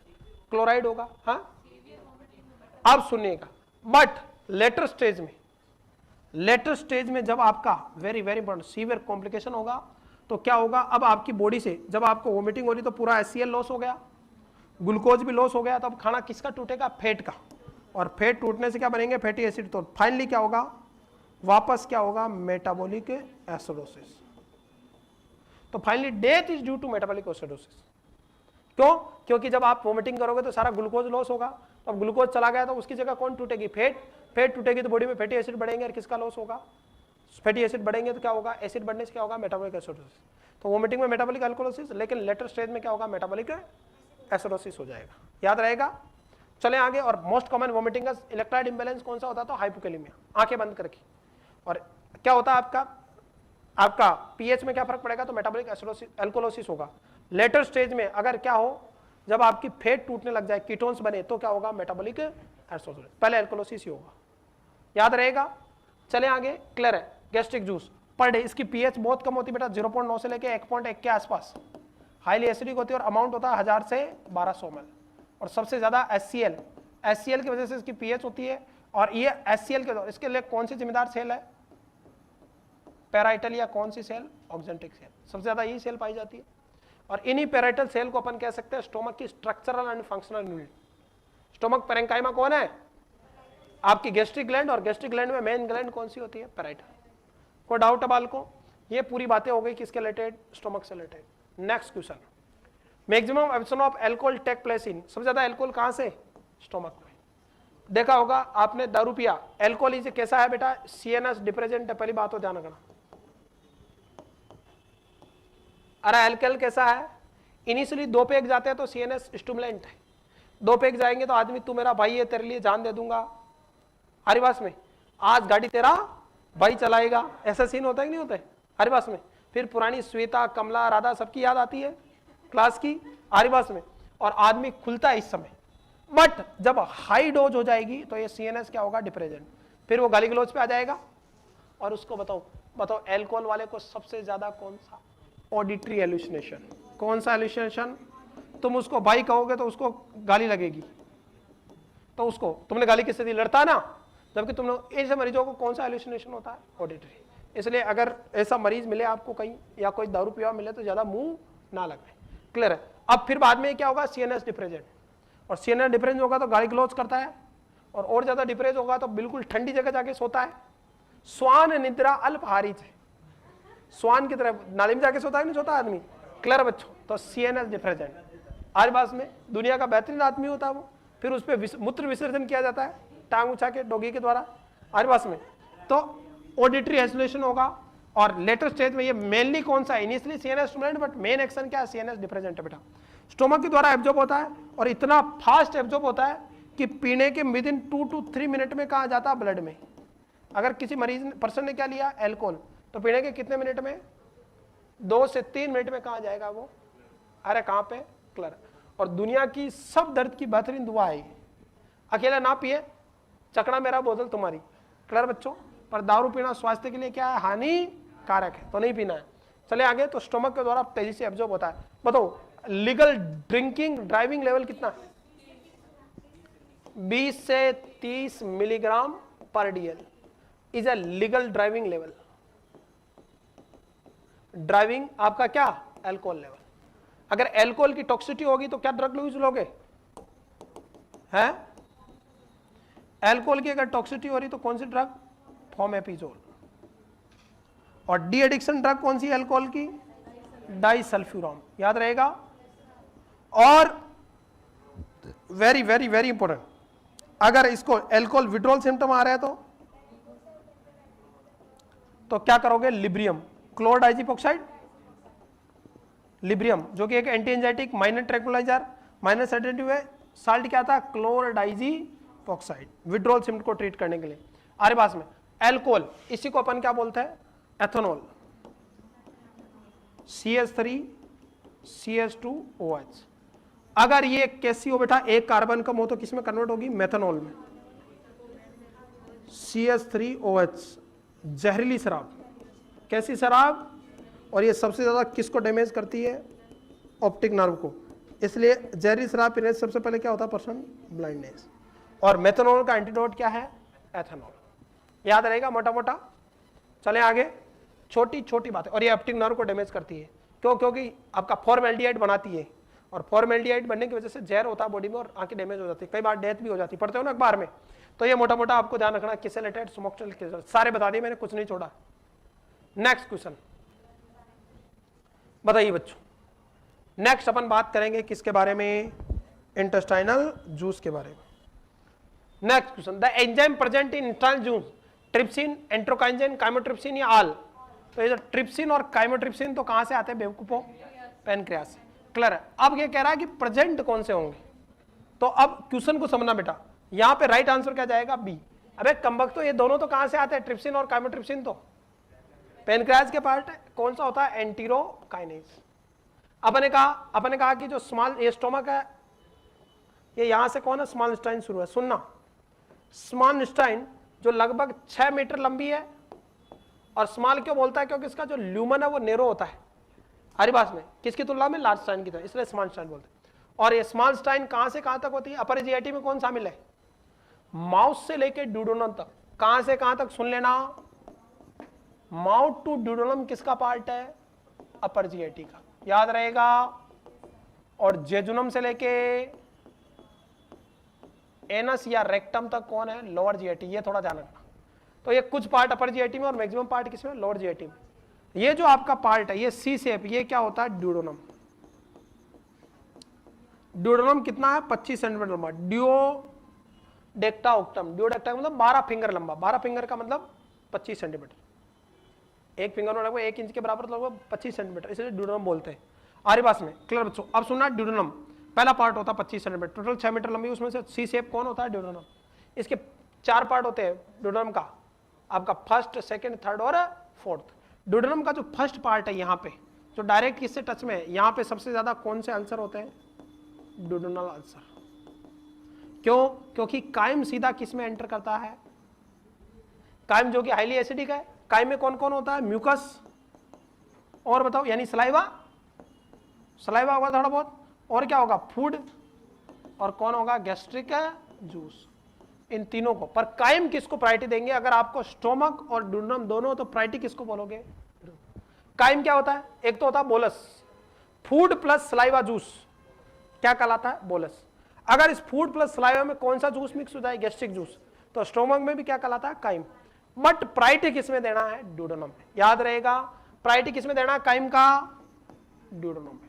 तो काइम जो कि हाईली एसिडिक HCl है, वो किसमें एंटर करता है, ड्यूडेनम के पहले पार्ट में। इसलिए सबसे ज्यादा ड्यूडेनल अल्सर और ड्यूडेनल कैंसर सबसे ज्यादा कहां होते हैं, फर्स्ट पार्ट। कोई डाउट है। फिर दूसरा पार्ट कौन सा है, सेकंड पार्ट। सेकंड पार्ट में कौन सा, स्फिंक्टर ऑफ ओडाई, और यहां पे आपका कौन सी, एम्पुला वेटर, जिससे पेनक्रेटिक और कौन से बाइल जूस ओपन होते हैं। कोई डाउट है, अरे बोलो भाई। ड्यूडेनम के फर्स्ट पार्ट में सबसे ज्यादा किसका, आयरन का, और किसका, कैल्शियम का, मैग्नीशियम का, फॉस्फोरस का, विटामिन सब यही से एब्जॉर्ब होते हैं। कोई डाउट है, आरी बात में आपका वेरी वेरी वेरी इंपोर्टेंट, सारी मैक्सिमम चीजें कहां से एब्जॉर्ब होती है, ग्लूकोज वगैरह सब ड्यूडेनम से। केवल टर्मिनल इलियम से कौन एब्जॉर्ब होता है, विटामिन B12, सबसे ज्यादा यहीं से एब्जॉर्ब होता है। कोई डाउट है, ड्यूडेनम का बेटा 25 सेंटीमीटर लंबा, ड्यूडेक्टा ऑक्टम, ड्यूडेनम मोस्ट आपका ड्यूडेनल अल्सर यहीं पे होता है, और पेप्टिक अल्सर में सबसे ज्यादा ड्यूडेनल अल्सर होता है। आरी बात में क्लियर है, आरी बात में। फिर आता है कौन, जेजुनम। कौन सा, जेजुनम। जेजुनम कितना लंबा है, 1 बेटा 1 आपका 75 सेंटीमीटर, 1.25 मीटर के बराबर, 175 सेंटीमीटर लंबा जेजुनम। जेजुनम क्या होता है, एम्पटी। जेजुनम का मतलब एम्पटी। जब किसी पर्सन की डेथ होती है तो ये खाली मिलता है आपको, एक्सरे करोगे तो, इसलिए जेजुनम बोलते हैं। खाली हो जाता है मतलब डेथ होने के बाद, आरी बात में। और ध्यान रखना, डेथ होने के बाद आपकी मसल जो कॉन्स्ट्रिक्ट होती है वो क्या हो जाती है, रिलैक्स। इसकी वजह से इंटेस्टाइन की लेंथ क्या हो जाएगी, बढ़ जाएगी। टोटल जीआईटी 9 मीटर लंबी होती है। कितने मीटर लंबी, 9। लेकिन जब डेथ होगी तो 9.5 तक हो जाएगी। क्यों, क्योंकि डेथ होगी तो मसल जो कॉन्स्ट्रिक्ट है वो क्या हो जाएगी, रिलैक्स। तो ये ध्यान रखना, डेथ के बाद जीआईटी की लेंथ क्या हो जाती है, बढ़ जाती है इंटेस्टाइनल लेंथ में। जेजुनम, देखिएगा जेजुनम में एक क्वेश्चन समझना, जहां पे ड्यूडेनम और जेजुनम जहां पे मिलते हैं यहाँ पे एक लिगामेंट पाया जाता है, इसको लिगामेंट को क्या बोलते हैं? Ligament of Treitz. ये क्वेश्चन आ चुका बेटा। लिगामेंट ऑफ टेरिज कहाँ पाया जाता? तो ड्यूडेनो जेजुनम जंक्शन पे, जहां पे ड्यूडेनम खत्म होती है कौन चालू होती है? जेजुनम। वहां पे क्या पाया जाता है? Ligament of Treitz. को डाउट है? बाकी जेजुनम का उतना बड़ा योगदान नहीं है। फिर आता है क्या? इलियम। इलियम सबसे इंपॉर्टेंट पार्ट आपका बेटा किसका? आपका किसका? मैक्सिमम एब्जॉर्प्शन कहां होता है? इलियम में। वाटर और इलेक्ट्रोलाइट यहां से एब्जॉर्ब होंगे, मेनली वाटर वगैरह आपका यहाँ पे जितना भी फूड है उसका मैक्सिमम डाइजेशन और एब्जॉर्प्शन कहां होता है? इलियम में। विटामिन B12 भी कहां से एब्जॉर्ब होता है? इलियम से। बहुत इंपॉर्टेंट। और जहां पे इलियम खत्म होती है वहां पे कौन सा वाल होता है? इलियोसिकल वाल। इस वाल के अंदर जब खाना आपका सीकम में एंटर करता है तो साउंड आती है, उसको क्या बोलते हैं? बार्बोरिग्मी, या इसी को अपन बोलते हैं बाउल साउंड, जो कि large gargling high pitch sound होती है। समझ रहे मेरी बात? चले आगे। इलियम के बहुत सारे काम है, मैक्सिमम आपका वेरी इंपॉर्टेंट कौन? खाने का डाइजेशन और एब्जॉर्प्शन कहां से होता है? इलेक्ट्रोलाइट एब्जॉर्ब कहां होता है? इलियोस्टोमी करते हैं, तो इलियोस्टोमी में सबसे ज्यादा रिस्क किसकी रहती है? फ्लूइड इम्बैलेंस की। और यहाँ पे रेड रहेगा स्टोमा। स्टोमा कैसा रहेगा? रेड। याद रहेगा। राइट साइड में कि लेफ्ट साइड में? राइट साइड में। इलियोस्टोमी किधर दिखती है? राइट साइड में। और कोलोनोस्टोमी कहां पे? लेफ्ट साइड में रहती है। याद रहेगा। इलियोस्टोमी जो करते हैं वो सबसे ज्यादा कहां करते हैं? इलियम में। और ये किस साइड में रहती है? राइट साइड में। जबकि कोलोस्टोमी किस में रहती है? सबसे ज्यादा सिगमोइड कोलोस्टोमी करते हैं किस साइड में रहती है? लेफ्ट में। याद रहेगा। इलियम के बहुत सारे काम रहते हैं बेटा। क्लियर है? चलें आगे। नेक्स्ट, अब सुनना, यहां पे भी ये जो आपकी और देखना, स्मॉल इंटेस्टाइन का जो जूस है उसको क्या बोलते हैं? Succus entericus. क्या बोलते हैं? 1000 से 1500 ml पर डे प्रोड्यूस होता है। हाईली एल्कलाइन फ्लूइड होता है, 8 से 8 एल्कलाइन होता है। एसिडिक फ्लूइड एक ही है, कौन? HCl। और थोड़ा बहुत सलाइवा। सलाइवा भी 6.4 के आसपास रहती है। और HCl। बाकी सब कैसे फ्लूइड होते हैं? सलाइवा और स्टोमक कैसे हैं? गैस्ट्रिक जूस एसिडिक है। बाकी सब कैसे हैं? एल्कलाइन। सीधी बात, नो बकवास। Succus entericus. सक्कस एंटेरिकस के अंदर क्या होगा? हाई अमाउंट में बाइकार्बोनेट होंगे, 1000 से 1200 ml होता है। और ये कहां से रिलीज होता है? तो ये आपकी बेटा आपकी स्मॉल इंटेस्टाइन में कौन सी ग्लैंड होती है? Brunner gland. अरे कौन सी ग्लैंड? Brunner gland. अब देखिएगा इन ब्रूनर ग्लैंड का काम क्या, सुनना मेरी बात। ये ब्रूनर जो ग्लैंड है बेटा, ये आपका ड्यूडेनम वगैरह की कौन सी लेयर में? सब म्यूकोसा लेयर में पाई जाती है। कौन सी ग्लैंड पाई जाती है? Brunner gland. इन ब्रूनर ग्लैंड में देखिएगा क्या क्या होता है। देखिएगा बेटा, एक होती है पिनत सेल। अरे कौन सी सेल? जो क्या रिलीज करती है? एंटेरोकाइनेज। याद आ रहा है? और एंटेरोकाइनेज ट्रिप्सिनोजन को किस में कन्वर्ट करता है? किस में कन्वर्ट करता है? ट्रिप्सिन में। और ट्रिप्सिन एक बार एक्टिवेट होने के बाद आपका इंटेस्टाइन में, कहां पे? इंटेस्टाइन में करेगा, ना कि पेनक्रियाज में। पेनक्रियाज से आता है, काम कहां करता है? अगर पेनक्रियाज में एक्टिवेट होगा तो ऑटोलाइसिस होगा और हेमरेजिक पेनक्रियाटाइटिस होगा, जिससे पॉजिटिव कोलन और कैसे आएंगे? टनल साइन आएंगे, ग्रे टनल साइन आएंगे। तो यहाँ पे ट्रिप्सिनोजन को ट्रिप्सिन में कन्वर्ट कौन करता है? एंटेरोकाइनेज। कौन सी सेल से आता है? पेनस सेल से। को डाउट है? चले आगे। दूसरा, सीसी के सेल होती है जो क्या रिलीज करता है? कोलिसिस्टोकाइनेज। और ये सीसीके क्या करता है बेटा? सुनना, सीसीके का पहला काम डिक्रीज गैस्ट्रिक जूस सिक्रेशन। खाना कहां जाएगा? ड्यूडेनम में। ड्यूडेनम को टच करेगा तो ड्यूडेनम के पहले दूसरे पार्ट में ब्रूनर ग्लैंड है। खाना जैसे वहां आएगा तो गैस्ट्रिक जूस कम होना चाहिए, क्योंकि खाना जब पेट खाली हो गया तब गैस्ट्रिक जूस की कहां जरूरत है? और पेट खाली होगा तभी तो यहाँ पे पहुंचेगा खाना। अरे बोलो भाई। तो गैस्ट्रिक जूस की सिक्रेशन को कम करता। दूसरा, इंक्रीज पेनक्रियाज। कौन सा? Enzymatic rich secretion. पेनक्रियाज से जो एंजाइम वाला पोर्शन है वो कौन रिलीज कराता है? सीसीके। इसके अलावा इसका एक्शन बेटा कोलेरेक्टिक एक्शन है। कोलेरेक्टिक का मतलब लीवर को स्टिमुलेट करता है ताकि क्या रिलीज हो? Bile juice. इसके अलावा सीसीके का और काम है, क्या है? कोलेगोग एक्शन। ये दोनों वर्ड ध्यान रखना। कोलेगोग G4 किसको स्टिमुलेट करता है? गाल ब्लैडर को, ताकि क्या रिलीज हो? Bile juice. ये सब सीसीके के काम है। समझ रहे आप? कोलेरेक्टिक एक्शन क्या होता है? एक और काम किसका? कोलेरेक्टिक एक्शन बाइल साल्ट का भी होता है। बाइल साल्ट भी कोलेरेक्टिक एक्शन करता है बेटा। और सीसीके भी करता है। अरे बताओ कोलोरेक्टिक का मतलब वो एंजाइम जो लीवर को स्टिमुलेट करे और लीवर से किसके रिलीज को बढ़ाए, बाइल जूस को। लीवर बाइल जूस बनाता है, स्टोर नहीं करता है। स्टोर कौन करता है, गॉल ब्लैडर। ध्यान रखना, लीवर अपना बाइल जूस को स्टोर नहीं कर सकता, बना के रिलीज करेगा। तो आपको पूछे कि कोलोरेक्टिक एक्शन क्या है, वो एंजाइम जो किससे, लीवर से क्या, बाइल जूस सिक्रेशन को क्या करे, प्रमोट करे, क्या कहलाते हैं, कोलोरेक्टिक एक्शन। इसके अंदर आता है कौन, सीसीके, सिक्रेटिन और मेन होता है बाइल साल्ट। अभी पढ़ेंगे इसके बारे में।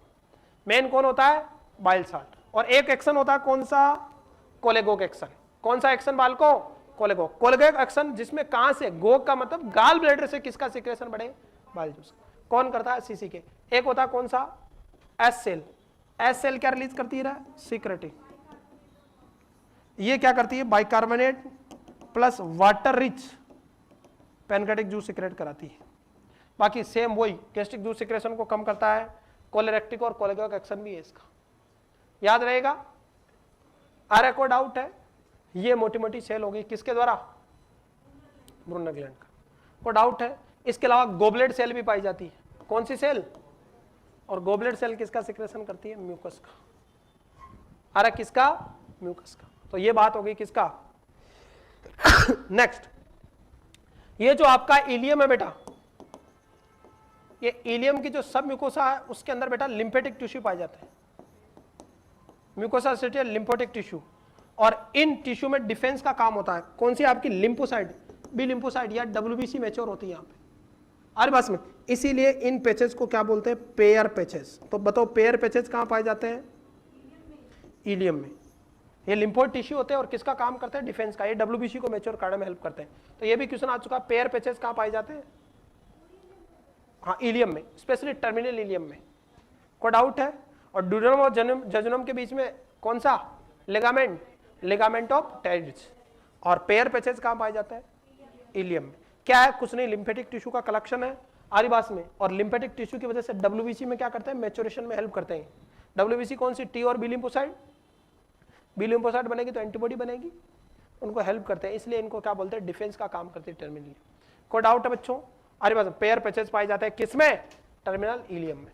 कोई डाउट है। इसके द्वारा जूस है वो सक्कस सेंट्रिकस होता है, एल्कलाइन जूस होता है, जो जिसके अंदर फिर आपका very important intestinal lipase, amylase, pancreatic, आपका प्रोटीओलाइटिक एंजाइम, सभी तरह के एंजाइम पाए जाते, जो जैसे आते हैं ना, जैसे पेनक्रेट से आने वालों को पेनक्रेटिक बोलते हैं, इंटेस्टाइन वाले को क्या बोलते हैं, इंटेस्टाइन।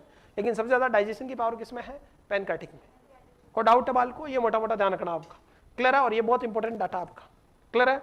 इसके अलावा इंटेस्टाइन के आप स्ट्रक्चर देखोगे ना, तो म्यूकोसा के अंदर इस तरह से आपका बेटा लिम्फेटिक डक्ट का इस तरह से बनेगा। इन्हें क्या बोलता है, क्रिप्ट ऑफ लिबरकुंस।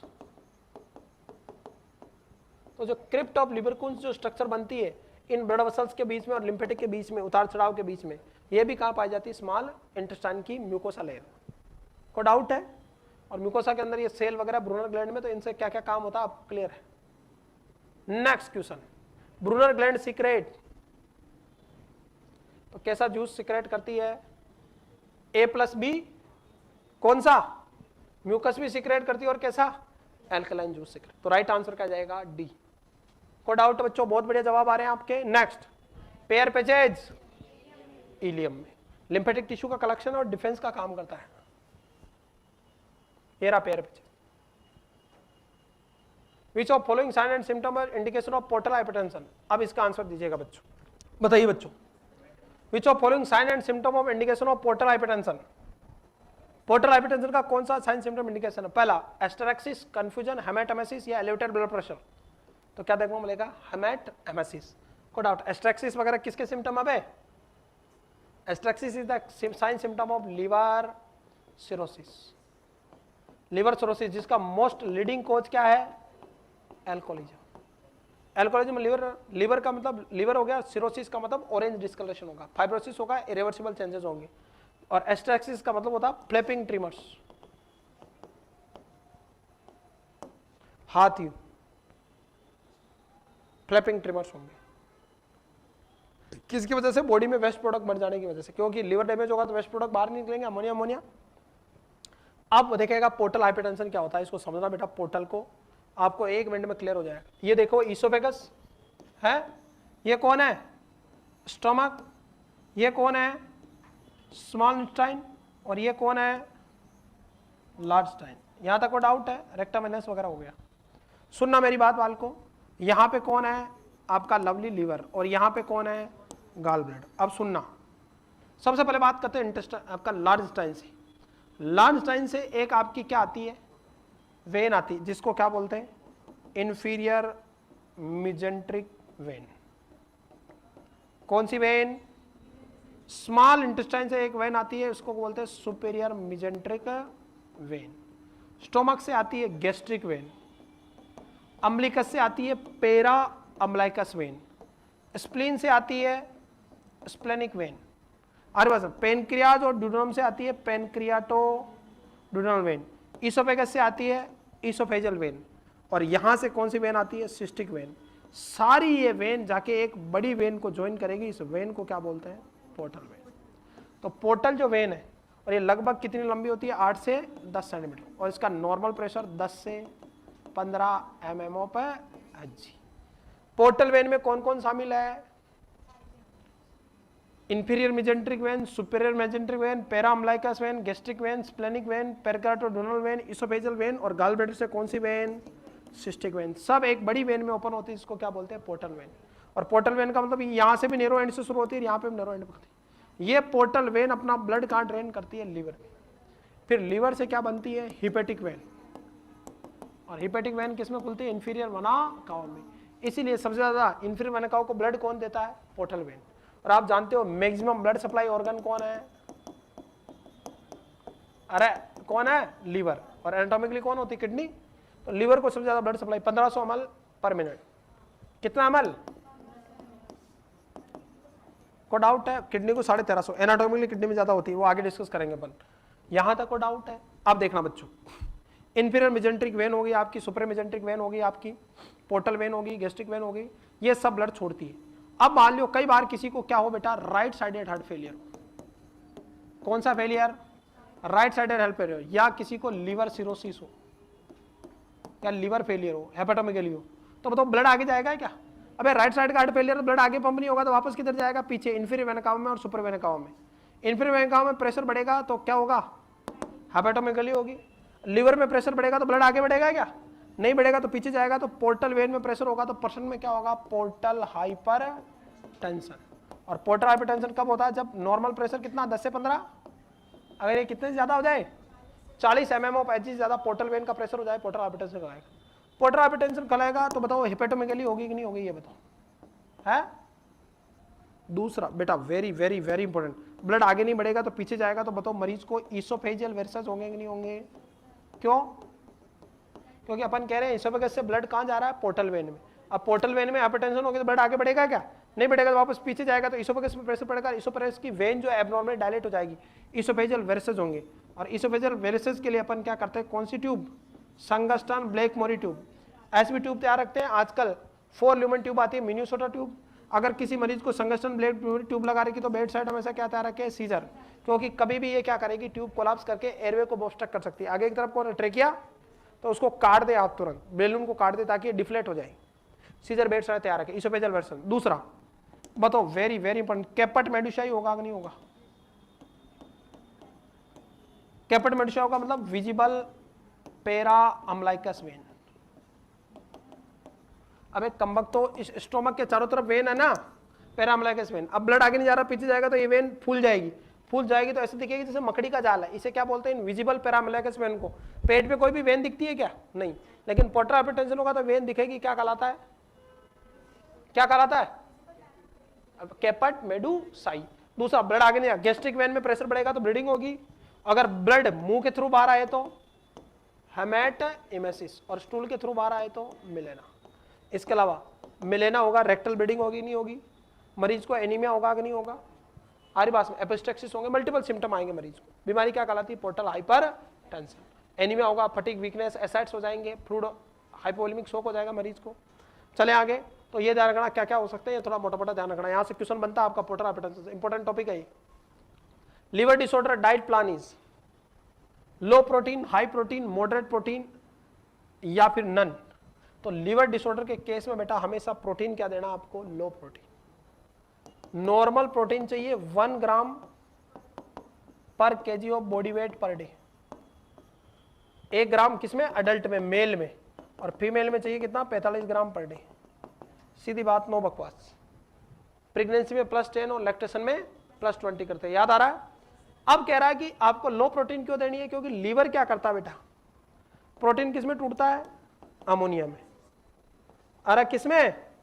और इस अमोनिया को यूरिया में, यूरिया साइकिल के थ्रू या ऑर्निथिन साइकिल के थ्रू कौन कन्वर्ट करता है? लीवर। अगर लीवर बीमार है, तुमने प्रोटीन दिया तो अमोनिया यूरिया में कन्वर्ट होगा क्या? और बीमारी बढ़ेगी। और इसलिए प्रोटीन कौन से देना है? लो प्रोटीन। कोई डाउट है? नेक्स्ट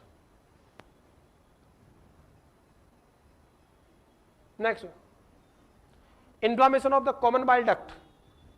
ये लीवर से जो आपकी कौन सी डक्ट आती है? राइट हिपेटिक डक्ट, और ये कौन सी है? Left hepatic duct. फिर क्या बनाएगी? Common hepatic duct. ये कौन सी डक्ट आ रही है? Cystic duct. फिर क्या बनेगी? Common bile duct, CBD. और यहां पे वाल्व बाइडेन पाए जाते हैं। सीबीडी का इन्फ्लामेशन क्या कहलाता है? कोलेंजाइटिस। और अगर इसमें स्टोन बन जाए तो कोलिडोकोलीलिथियासिस। कोई डाउट है? तो सीबीडी का इन्फ्लामेशन कोलेंजाइटिस। अरे कोई डाउट है? और कोलिसिस्टाइटिस किसका इन्फ्लामेशन है? गॉल ब्लैडर का। याद रहेगा? सिंपल क्वेश्चन है बेटा, बिल्कुल सिंपल भाषा में पढ़ा रहा हूं आपको, चलेगा। नेक्स्ट क्वेश्चन आपके स्क्रीन पे, बताइए। gallstone obstruct the flow of bile, how would the expect the client stool appear? gallstone क्या कहलाता है? Very very important, कोलीलिथियासिस। सुनना, मैं ज्यादा तो नहीं बताऊंगा। कोलीलिथियासिस का जो मोस्ट कॉमन जो टाइप होता है वो कौन सा होता है? कोलेस्ट्रॉल कोलीलिथियासिस। कौन सा? कोलेस्ट्रॉल। कोलेस्ट्रॉल और मिक्स वाला होता है तो कोलेस्ट्रॉल कोलीलिथियासिस। ये अगर कोलीलिथियासिस आपका गालस्टोन, और गालस्टोन सबसे ज्यादा कहां पे होता है? नेक वाले रीजन में। जो गाल ब्लैडर होता है ना, वो ऐसी स्ट्रक्चर बेटा, सुनना, ये हेड, नेक, बॉडी और टेल। सबसे ज्यादा कैंसर कहां होते हैं गाल ब्लैडर में? बॉडी में। और नेक के अंदर क्या होता है? गाल स्टोन। इसका जो एरिया कंप्रेस होता है इसको क्या बोलते हैं? Hartmann pouch. गाल ब्लैडर में कौन सा पाउच बनता है? और सबसे ज्यादा गाल स्टोन कहां होते हैं? नेक में। तो जो गाल स्टोन होगा उसकी वजह से क्या हो रहा है? बाइल जो आपका ऑब्स्ट्रक्ट हो रहा है। बाइल जूस नहीं होगा तो स्टूल कैसा आएगा? इसका क्लासिकल काइंड सिम्टम है बेटा, वेरी वेरी वेरी इंपॉर्टेंट। कैसा होगा? Light clay colour stool. अरे येलो ना होके कैसा होगा? ब्राउन येलो ना होके कैसा होगा? इसमें बिलरुबिन नहीं होगा तो कैसा होगा? लाइट क्ले कलर का स्टूल देखा होंगे। किस केस में? Bile juice. को डाउट है? को डाउट है बच्चों? नेक्स्ट देखिएगा। फिर इसके मैनेजमेंट में अपन कोलिसिस्टेक्टोमी करते हैं। क्या करते हैं? और कोलिसिस्टेक्टोमी में कौन सा इंसिजन लगाते हैं? कोचर इंसिजन। लेफ्ट साइड में 3 से 4 सेंटीमीटर कट करके ओपन कोलिसिस्टेक्टोमी करते हैं। चलें आगे। Next, after endoscopy procedure which is the nursing primary role to start the oral substance oral fluid? बताइए। पेशेंट की क्या करिए बेटा? एंडोस्कोपी। एंडोस्कोपी करते समय पेशेंट लेफ्ट लेटर पोर्शन, बाकी बाद में वेरिएशन चेंज करते रहते हैं अलग अलग हर बात में। एंडोस्कोपी करते हैं तो एंडोस्कोप के ऊपर क्या लगाते हैं अपन? लिग्नोकेन जेली लगाते हैं ताकि नमनेस रहे। अब लिग्नोकेन जेली लगाओगे तो आपका जो एपिग्लोटिस है वो पैरालिसिस होगा नहीं होगा? तो जब तक क्या नहीं आ जाए, गैग रिफ्लेक्स रिटर्न नहीं हो जाए, तब तक आपको क्या नहीं देना? कुछ भी ओरली नहीं देना, वरना एस्पिरेशन का रिस्क है। सिंपल सा आंसर है, क्वेश्चन है बेटा, बिल्कुल सिंपल क्वेश्चन है ये। जीआईटी बिल्कुल सिंपल भाषा में पढ़ाऊंगा बेटा मैं आपको। Next, primary nursing responsibility immediately after gastroscopy. Gastroscopy का मतलब visualisation of the gastric content with the scope of endoscope, with the help of endoscope, continuous suction, assist for pain, check gag reflex या measure abdominal pain। तो आपने क्या करी है? Gastroscopy. तो gastroscopy के बाद क्या करे? वही आपका क्या चेक करे? गैग। क्योंकि एंडोस्कोप पे क्या लगा रखा तुमने? लिग्नोकाइन जेली, एनेस्थेटिक एजेंट है। Next, patient has come to ward after liver biopsy, what will you observe first? Liver biopsy हुआ पेशेंट का, बताइए क्या ऑब्जर्व करोगे? Patient has come to ward after liver biopsy. What will you observe first? पहला, monitor BP, start IV infusion, administer analgesic medicine, place client on right side। बेटा आपको पहली बात तो लिवर बायोप्सी। लिवर बायोप्सी एक आपका routine plan process होता है। प्राइमरी नर्सिंग रोल क्या है? प्री ओट तो आपको PTINR देखना है या कोई ब्लीडिंग की रिस्क नहीं उसको देखना। पोस्ट ऑपरेटिव क्या करना है? Prevent bleeding. कैसी आपकी टाइट ड्रेसिंग करनी है। बताओ, लीवर बायोप्सी कर रहे हो तो ड्यूरिंग बायोप्सी कौन सी पोजीशन?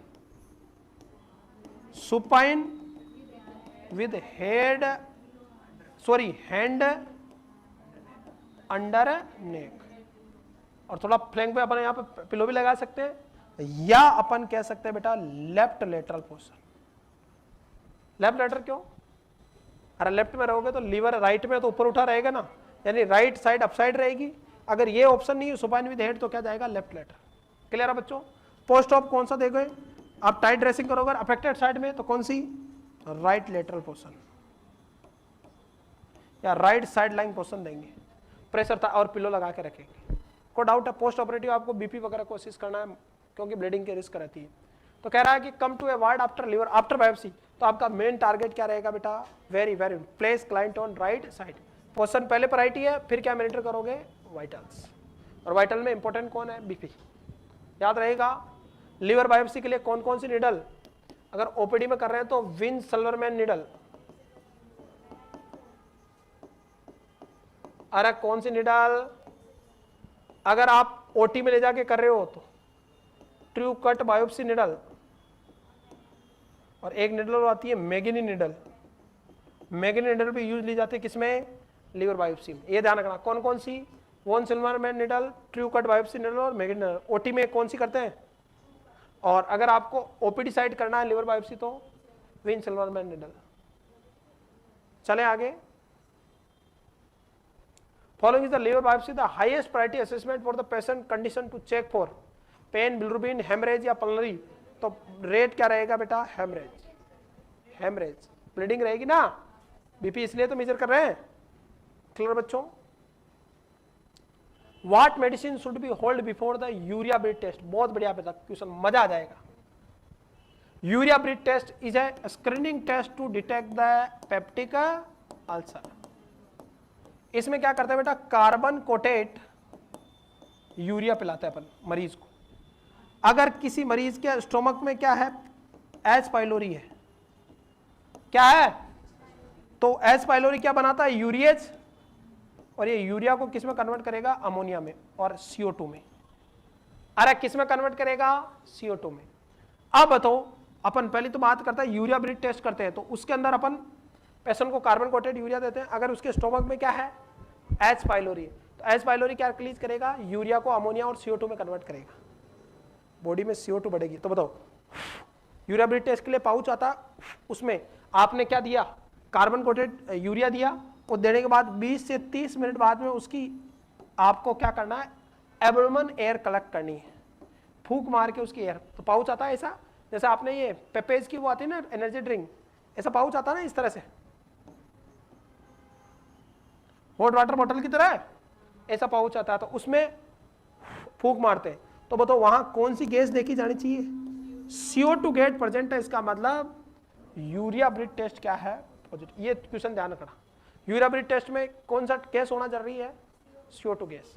को डाउट है? क्योंकि नॉर्मली स्टोमक से CO2 गैस नहीं आती। कहां से आती है? अबे ऑक्सीजन CO2 कहां से आती है? लंग से, ट्रेकिया से। आप हवा कहां से ले रहे हो? स्टोमक से। स्टोमक में CO2 गैस आ गई, स्टोमक से तो कैसी आती है? अमोनिया लाइक गैस आती है। हमारे पास में हीलियम, अमोनिया, सल्फर ऐसी गैस आती है। क्लियर? जिसके अपन फ्लेटस बनता है आगे जाके उनसे। क्लियर? लेकिन यहां पे अगर एच पाइलोरी प्रेजेंट है तो कैसी गैस बनेगी? फर्मेंटेशन होगा यूरिएज की वजह से और CO2 बनेगी। तो अगर आपके सांस जब छोड़ते हो, स्टोमक वाली सांस बाहर निकालोगे, पाउच में अगर CO2 प्रेजेंट है तो यूरिया ब्रीथ टेस्ट प्रेजेंट है, मतलब आपका एच पाइलोरी प्रेजेंट है। अब ये टेस्ट करोगे, उससे पहले तुमने एंटीबायोटिक देगी तो बैक्टीरिया तो मर जाएगा, तो टेस्ट पॉजिटिव आएगा क्या?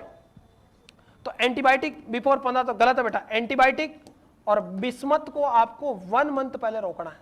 तो ये स्टेटमेंट कितने मंथ पहले? 1 मंथ पहले। ओमेप्राजोल 24 घंटे पहले गलत। ओमेज यानी पीपीआई को रोकना 7 दिन पहले, 1 वीक पहले। रेंटेक 24 घंटे पहले, एकदम सही स्टेटमेंट है बेटा। सुक्रालफेट 2 वीक पहले, सुक्रालफेट 1 वीक पहले। तो राइट आंसर क्या जाएगा? कौन सा स्टेटमेंट सही है? किसको कब रोकोगे? एंटीबायोटिक और बिस्मत को कब? 1 मंथ पहले, याद रहेगा। दूसरा ओमेज वगैरह को, पीपीआई को कितने दिन पहले? 1 सप्ताह पहले। रेंटेक को 1 दिन पहले रोकते हैं, और सुक्रालफेट वगैरह को आपका 1 वीक या 1 मंथ तक का अपन समय दे सकते हैं। 1 मंथ इज बेटर आंसर। तो राइट आंसर क्या जाएगा, रेंटेक 1 दिन पहले रोकना इज ए राइट आंसर। कोई डाउट है कौन सा स्टेटमेंट सही है, एक पूरा है। What medication should be hold before the, तो सारी होल्ड करते हैं लेकिन समय गलत लिखा हुआ है दूसरे को, याद रहेगा। बहुत प्यारा क्वेश्चन है, right answer goes to C. Next, और गैस कौन सी कलेक्ट करते हैं, CO2। ये थोड़ा ध्यान रखना, छोटी छोटी बातें और selection. Next question, in which of following condition patients indicate to take milk initially with small amount of easily digestible diet, gastritis, angina, peptic ulcer या माल एब्जॉर्प्शन। तो इनिशियली अगर बेटा कोल्ड मिल्क देना स्मॉल अमाउंट में, easily digest हो जाए ताकि healing भी बढ़े और इरिटेशन भी नहीं हो, तो किस पे यूज करते हैं, पेप्टिक अल्सर। अब थोड़ा अपन जानते हैं बेटा किसके बारे में, पेप्टिक अल्सर के बारे में। इंपॉर्टेंट है, सुन लेना, सीख लेना, जान लेना। यहां से 100% क्या आने वाला है, पेप्टिक का मतलब होता है एसिडिक मीडियम की वजह से। पेप्टिक का मतलब स्टोमक नहीं है, एसिडिक मीडियम की वजह से अल्सर होना। और पेप्टिक अल्सर क्या है, क्या break in continuity of stomach mucosa. ये तो सिंपल है। और बात है, पेप्टिक अल्सर के बहुत सारे कारण हो सकते हैं, जैसे कोई NSAID ले रहा है, नॉन स्टेरॉइड। स्टोमक को देखना, स्टोमक के अंदर ही अंदर किसका प्रोटेक्शन होता है, प्रोजेस्टेरोन का, सॉरी प्रोस्टाग्लैंडिन का, प्रोजेस्टेरोन का नहीं, प्रोस्टाग्लैंडिन का। इसके अलावा प्रोटेक्शन किसका होता है, म्यूकस का। किसका, म्यूकस का। कोई डाउट है, अगर आप NSAID देते हो तो ये प्रोस्टाग्लैंडिन क्या है, इनहिबिटर, लाइक एस्पिरिन। तो एस्पिरिन खाने से क्या हो सकता है, आपका एल्कोहल कंजप्शन, किसका consumption, high spicy diet, stress हो गया आपका। और मेन जो कारण होता है वो कौन होता है, H pylori infection, Helicobacter pylori infection. को डाउट है, जिसकी खोज रोबेन वारेन ने और किसने, हेबर ने की थी। क्लियर बच्चों, हेलिकोबैक्टर पाइलोरी नाम का बैक्टीरिया जिम्मेदार है, जो कि कैसा है, ग्राम नेगेटिव बैक्टीरिया बेटा। अरे कैसा बैक्टीरिया है, is a leading cause of peptic ulcer. मतलब रिस्क फैक्टर है मेन, कारण तो नहीं बोल सकते, एग्जैक्ट कोज क्या है अननोन, क्योंकि 90% एसोसिएशन है किसका, H पाइलोरी का। बाकी अदर कारणों में NSAID, stress, alcohol infuse vagus stimulation, stomach irritant ज्यादा लेने से आपका हो सकता है, डिफेंसिव फैक्टर और एग्रेसिव फैक्टर में आपका वेरिएशन हो जाए उसकी वजह से, क्लियर, प्रोस्टाग्लैंडिन और म्यूकस का सेक्रेशन कम हो जाए वगैरह से। कोई डाउट है बेटा, ये पेप्टिक जो अल्सर है देखना 3 तरह का होता है। पहला होता है इसोफेजियल, दूसरा होता है गैस्ट्रिक स्टोमक में, और तीसरा डुओडेनल। कौन सा, इसोफेजियल रेयर होता है, गैस्ट्रिक 10 से 15%, और सबसे ज्यादा किन में होता है, तो गैस्ट्रिक वाला किस में, ओ में, और डुओडेनल अल्सर किस में होता है, एप ने। गैस्ट्रिक कैंसर बेटा, आप सुनिएगा बेटा, गैस्ट्रिक कैंसर सबसे ज्यादा किस में होता है, ओ में या ए में, नहीं ए में, और डुओडेनल सबसे ज्यादा किस में होता है, ओ में। याद रहेगा, डीओ का मतलब ओ आ रहा है, डुओडेनल ओ में ज्यादा होता है, गैस्ट्रिक। अबे कमबक, तो 45% ब्लड ग्रुप ही क्या होता है, ओ, और 90% अल्सर कौन सा होता है, डुओडेनल। तो सीधी बात है, 45 दूर 90 हो गए रे यार, नहीं समझे। तो डुओडेनल जो अल्सर होते हैं सबसे ज्यादा किस ब्लड ग्रुप में, ओ में, और गैस्ट्रिक किस में, ए में। याद रहेगा, चले आगे, याद रहेगा, सुन लिए, डुओडेनम में DUO आ रहा, तो ओ यानी डुओडेनम का मतलब ओ ब्लड ग्रुप में ज्यादा होगा, और गैस्ट्रिक में GA आ रहा, तो ए वाले में किस में होगा, गैस्ट्रिक कैंसर। कोई डाउट है बच्चों। अब देखिएगा क्या क्या साइन सिम्टम रहेंगे, आपको कारण वगैरह तो पता चल गए। देखिएगा साइन एंड सिम्टम बेटा, सबसे पहले बात करते हैं इसोफेजियल कैंसर की। इसोफेजियल कैंसर मात्र 5% होते हैं। GERD वाले रोगों में ज्यादा रिस्क रहती है इसमें, स्मोकिंग वाले में, जो लोग अल्कोहल लेते हैं, NSAID वगैरह यूज करते हैं। यहाँ पे क्लासिकल साइन सिम्टम क्या होगा, पायरोसिस। पायरोसिस का मतलब heart burn, gastric content degraded होंगे, खाना खाते समय तो हार्ट बर्न होगा आपका। बताओ ओडिनोफेजिया होगा कि नहीं होगा। अबे कमक, तो खाना खाओगे तो खाना जब यहाँ से, कहाँ से, इसोफेगस से गुजरेगा, तो वहाँ पे दर्द होगा नहीं होगा छालों में, तो क्या होगा, ओडिनोफेजिया, पेनफुल स्वेलिंग। इसके अलावा बेटा ब्राइट रेड इमेसिस होगा कि नहीं होगा। ब्लीडिंग होगी तो उल्टी कैसी होगी, एकदम ब्राइट रेड। कैसी होगी, ब्राइट रेड। मैनेजमेंट क्या है, सिम्टोमेटिक मैनेजमेंट है, क्लियर है। दूसरा कौन सा होता है बेटा, गैस्ट्रिक। गैस्ट्रिक मतलब कहाँ पे, स्टोमक में, और स्टोमक में सबसे ज्यादा अल्सर कौन से पार्ट में है, पाइलोरिक पार्ट में, पक्का, पाइलोरिक रीजन में। चले आगे, अब देखिएगा गैस्ट्रिक क्या आपका हो रहा है। अब देखिएगा इसमें साइन, ये सबसे ज्यादा किस ब्लड ग्रुप वालों में होता है, ए ब्लड ग्रुप वालों में। चले आगे, ये टोटल अल्सर का कितना होता है, 10 से 15%। देखिएगा वेरी इंपॉर्टेंट, यहां पे जो पेन होगा, बताओ स्टोमक इस तरह से, आपका स्टोमक का जो ये आपका रीजन है, आपका कौन सा गैस्ट्रिक वाला रीजन, ये एपिगैस्ट्रिक रीजन में है कि नहीं है, तो पेन का होगा पेन इन एपिगैस्ट्रिक रीजन, होगा कि नहीं होगा, एपिगैस्ट्रिक एरिया है स्टोमक, इसलिए एपिगैस्ट्रिक रीजन में पेन होगा, कोई डाउट है। Next, pen after eating food, बताओ खाना जैसे तुम खाओगे तो खाना कहाँ आएगा, स्टोमक में, खाना जैसे जी सेल को टच करेगा तो जी सेल क्या रिलीज कराएगी, गैस्ट्रिन, गैस्ट्रिन से एचसीएल बढ़ेगा, एचसीएल बढ़ेगा तो ये बताओ ये जो डैमेज एरिया है उसमें इरिटेशन होगा कि नहीं होगा, जहां पे छाले बने हुए हैं, तो यहां पे क्या देखने को मिलेगा बेटा, तो पेन आफ्टर ईटिंग फूड, और मोस्टली खाना खाने के कितने घंटे बाद, 1 आवर्स बाद। चलो बच्चों, 3 से 4 आवर्स बाद में पेन में क्या मिलेगा, रिलीफ। कोई पर्सन क्या कर रहा है, वोमिटिंग कर रहा है, तो उससे भी पेन क्या होगा, रिलीफ होगा।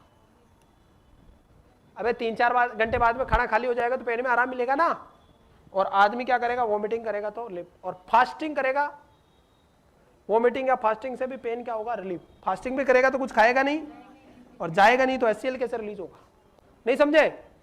देखो एपिगैस्ट्रिक रीजन पेन होगा, ए ब्लड ग्रुप में ज्यादा होता है। दूसरा, पेन आफ्टर, खाना खाने के बाद होगा, और मोस्टली 1 घंटे बाद, क्योंकि 1 घंटे बाद जब खाना कहाँ पे हो जाता है, गैस्ट्रिक फेज में होगा, तो सबसे ज्यादा एचसीएल सिक्रेशन वहीं से होता है, तो उस समय पेन होगा।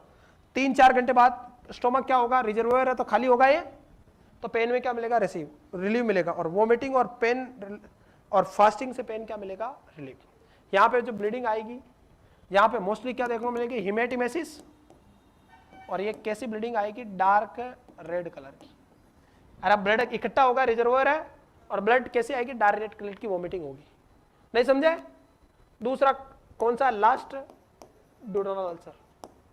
सबसे ज्यादा 80% कौन से अल्सर होते हैं, ड्यूडेनल होती है। सबसे ज्यादा किस ब्लड ग्रुप में, ओ ब्लड ग्रुप में। हमारे पास में था, वेरी इंपॉर्टेंट, पेन जो होगा एपिगैस्ट्रिक टू हाइपोगैस्ट्रिक रीजन में, अम्लाइकस और हाइपोगैस्ट्रिक रीजन में, ये इंपॉर्टेंट नहीं है, क्लियर बेटा। Pain relieve after food intake, क्यों, क्योंकि जैसे ही खाना खाएगा पाइलोरिक स्फिंक्टर क्या हो जाएगा, बंद, और 3-4 घंटे तक खाना कहां पड़ा रहेगा, स्टोमक में, तब तक गैस्ट्रिक जूस कहां नहीं जाएगा, ड्यूडेनम में। और बताओ सबसे ज्यादा ड्यूडेनल अल्सर कौन से पार्ट में होते हैं, ड्यूडेनम के फर्स्ट पार्ट में, तो 3-4 घंटे तक रिजर्वोयर है तो वहां रहेगा नहीं रहेगा। तो यहां पे जो क्या होगा बेटा, pain is epigastric to hypogastric region में होगा, pain relief after food intake. जैसे खाना खाओगे तो क्या होगा, अरे यहां पे खाना पड़ा रहेगा, रिजर्वोयर है तो खाना, अगर गैस्ट्रिक जूस जाएगा नहीं तो पेन कैसे होगा, कोई डाउट है। Pain occur after 3 to 4 hour of food intake, यहां तो रिलीव हो रहा है, यहां क्या हो रहा है, क्यों, क्योंकि 3-4 घंटे बाद में स्टोमक खाली होगा, हाईली काइम कहां एंटर करेगा, तो दिक्कत होगी ना। तो यहां पे क्या करोगे, pain occur after 3 to 4 hour of food intake, समझ रहे आप। और अब रात को 9 बजे खाना खाया, 1-1:30 बजे पेन होगा, तो बताओ मिड नाइट अवेकनिंग पेन होगा कि नहीं होगा, अरे कैसा पेन होगा, मिड नाइट अवेकनिंग पेन होगा। इज इट क्लियर और नॉट। आगे बढ़े, नेक्स्ट देखिएगा, इसके बाद क्या बात करेंगे अपन, इसके अलावा बेटा very important, pain increase by fasting and vomiting. सुनना, जैसे वोमिट करोगे तो स्टोमक तो खाली हो जाएगा, लेकिन स्फिंक्टर रिलैक्स होगा, तो थोड़ा बहुत जो एचसीएल बचा हुआ कहां जाएगा, ड्यूडेनम में। या तुम फास्टिंग करोगे तो भी जो आपका जो रिजर्व जो क्या होता है एचसीएल 50 ml, वो लीक होकर कहां जाएगा, ड्यूडेनम में। तो फास्टिंग और किससे, वोमिटिंग से पेन क्या होगा, और बढ़ेगा।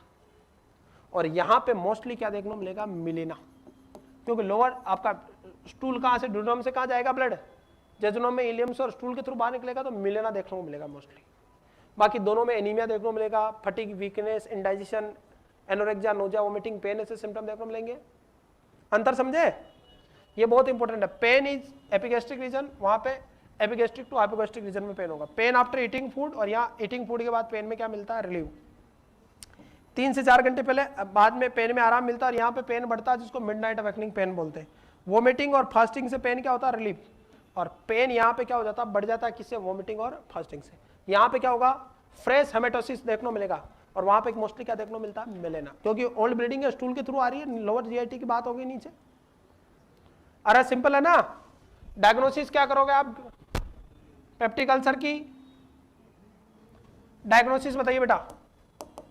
हिस्ट्री और फिजिकल एग्जामिनेशन में एनएसआईटी वगैरह यूज वगैरह करोगे, कंफर्म डायग्नोसिस है बेटा, सीधी बात, नो बकवास। क्या, अरे gastric biopsy, endoscopy with biopsy करते हैं, एंडोस्कोपी करते हैं और साथ में बायोप्सी भी उठा लेते हैं वहीं से, तो कंफर्म डायग्नोसिस, उसमें एच पाइलोरी डिटेक्ट कर सकते हैं आप।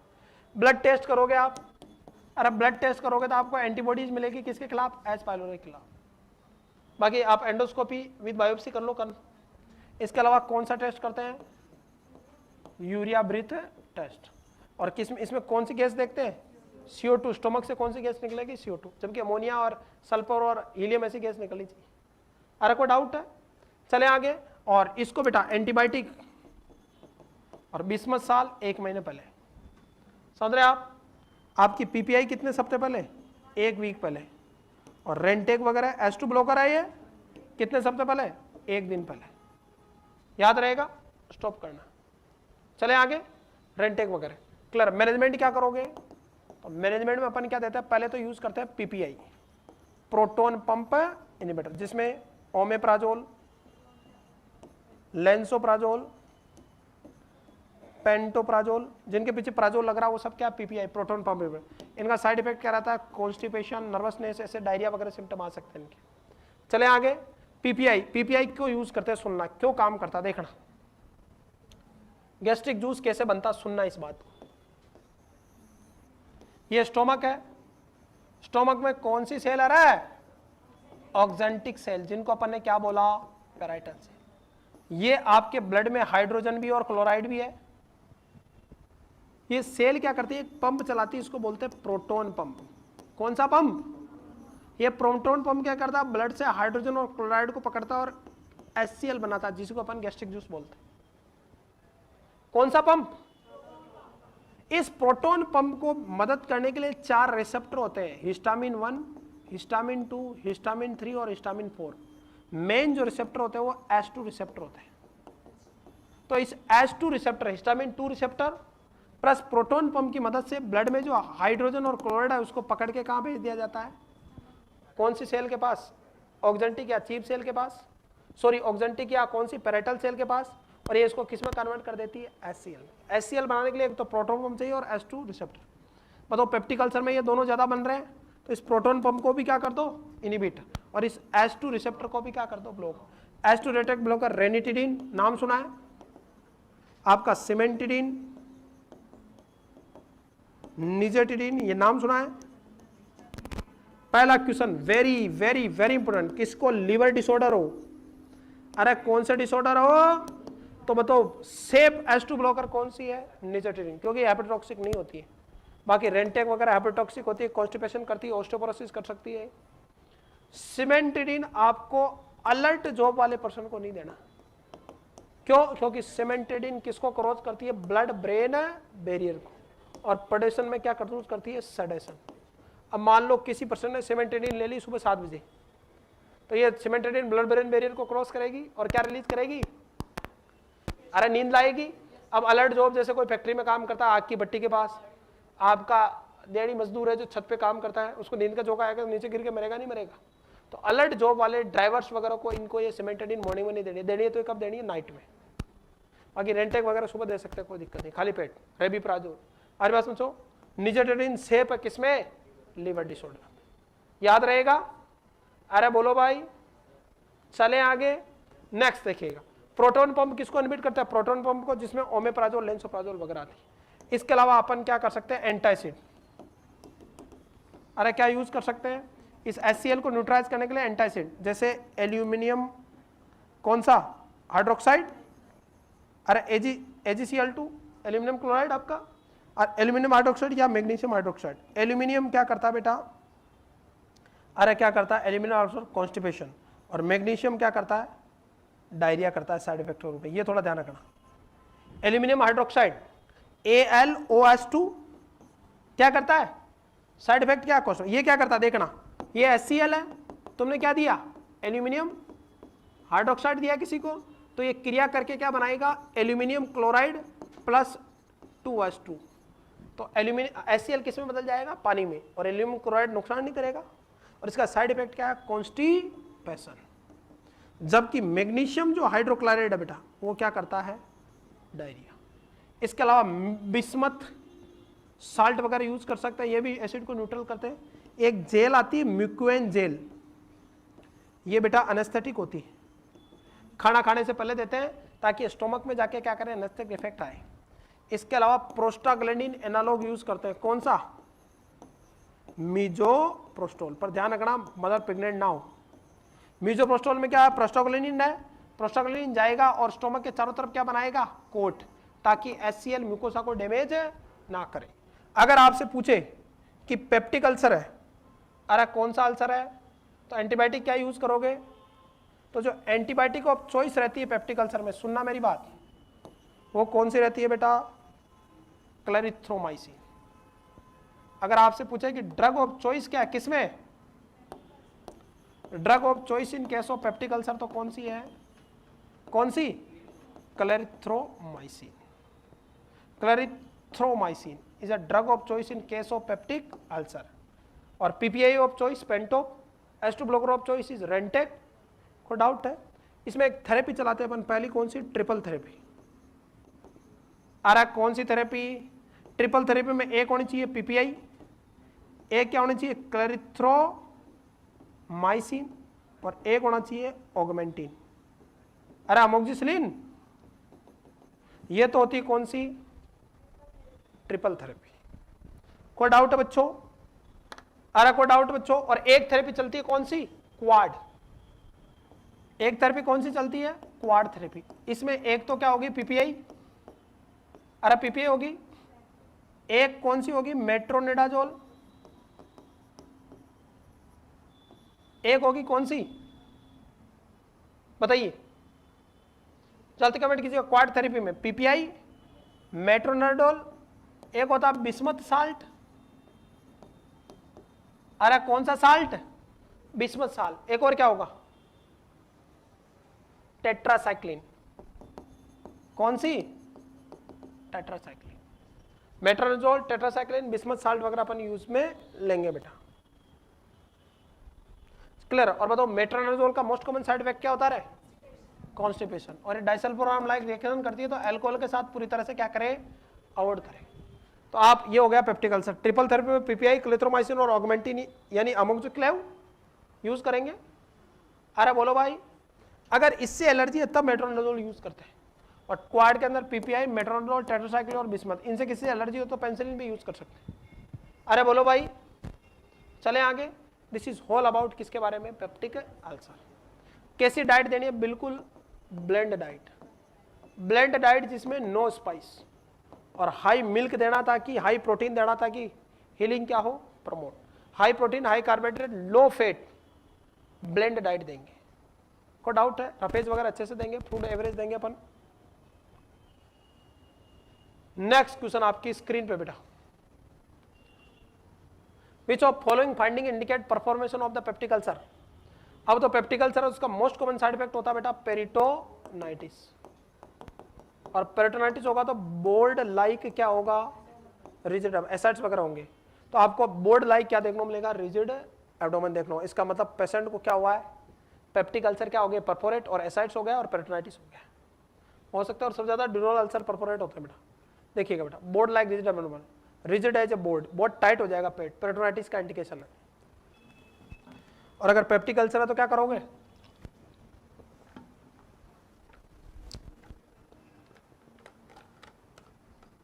अरे पेप्टिक अल्सर में बिलरोथ फर्स्ट और सेकंड सर्जरी करते हैं ना, तो सर्जरी कौन कौन सी करते हैं पेप्टिक अल्सर में, सुनो। पहली कौन सी, बिलरोथ फर्स्ट, जिसको अपन क्या बोलते हैं, गैस्ट्रो ड्यूडेनोस्टोमी।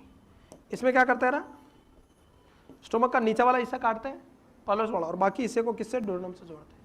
बिलरोथ फर्स्ट, दूसरी कौन सी होती है, बिलरोथ सेकेंड। इसमें क्या करता है, गैस्ट्रो, इसके अंदर स्टोमक का लोअर हिस्सा और डुओडेनम पूरे को काट दे और बचे हुए किससे जोड़ते हैं। अगर एक और क्या कर सकते हैं, कंप्लीट गैस्ट्रेक्टोमी, और कंप्लीट गैस्ट्रेक्टोमी हुई तो किसकी कमी हो सकती है, विटामिन B12 की, क्योंकि इंस्ट्रिंसिक फैक्टर कम होगा तो लाइफ लॉन्ग क्या चलेगा उसको, विटामिन B12। इसके अलावा वेगोटोमी कर सकते हैं, क्योंकि वेगस नर्व स्टिमुलेशन से भी HCl बढ़ता है पैरासिम्पैथेटिक, तो वेगस नर्व को क्या कर सकते हैं अपन, लिगेट कर सकते हैं, वेगोटोमी मैनेजमेंट। अरे बोलो भाई, चले आगे। और ये अब मैंने बता ही दिया, विटामिन B12 स्टार्टिंग के सप्ताह में अल्टरनेट डे, फिर एक सप्ताह से लेकर 1 महीने तक पोस्ट गैस्ट्रेक्टोमी वीकली, और फिर 1 महीने के बाद एवरी मंथ, लाइफ लॉन्ग चलेगा। कौन सा, और रूट कौन सा रहेगा उसका, IM और नहीं दे सकते आप।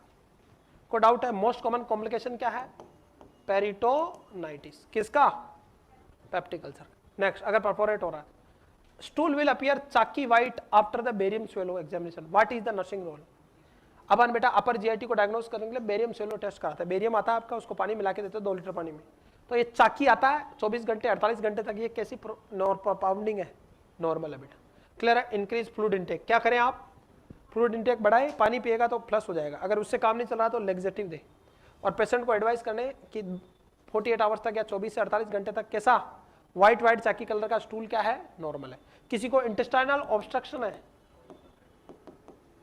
तो ये आपका कौन सा, आपका बेरियम स्वेलो कॉन्ट्रैक्ट, क्योंकि ये खुद क्या करता है, इंटेस्टाइनल ऑब्स्ट्रक्शन करता है।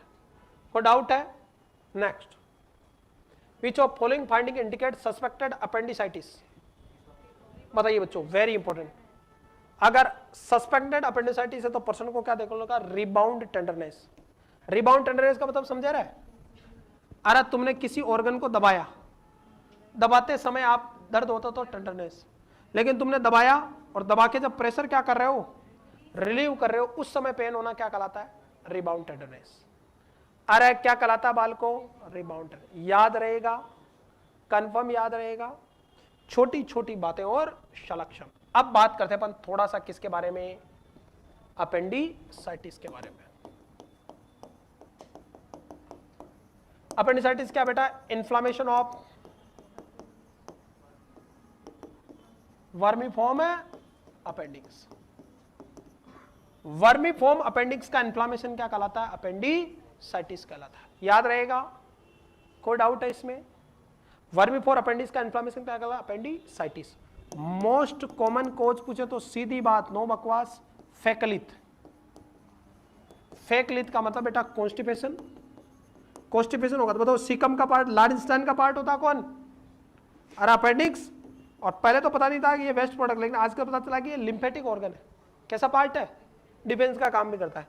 और ये किससे अटैच होता है, सीकम से। कितना, लगभग 8-10 सेंटीमीटर लंबी स्ट्रक्चर होती है, फिंगर लाइन, यहाँ पे ओपनिंग होती है। अगर किसी को कॉन्स्टिपेशन होगा तो स्टूल किस में जम जाएगा, अपेंडिक्स में, और क्या होगा, अपेंडिसाइटिस हो जाएगा।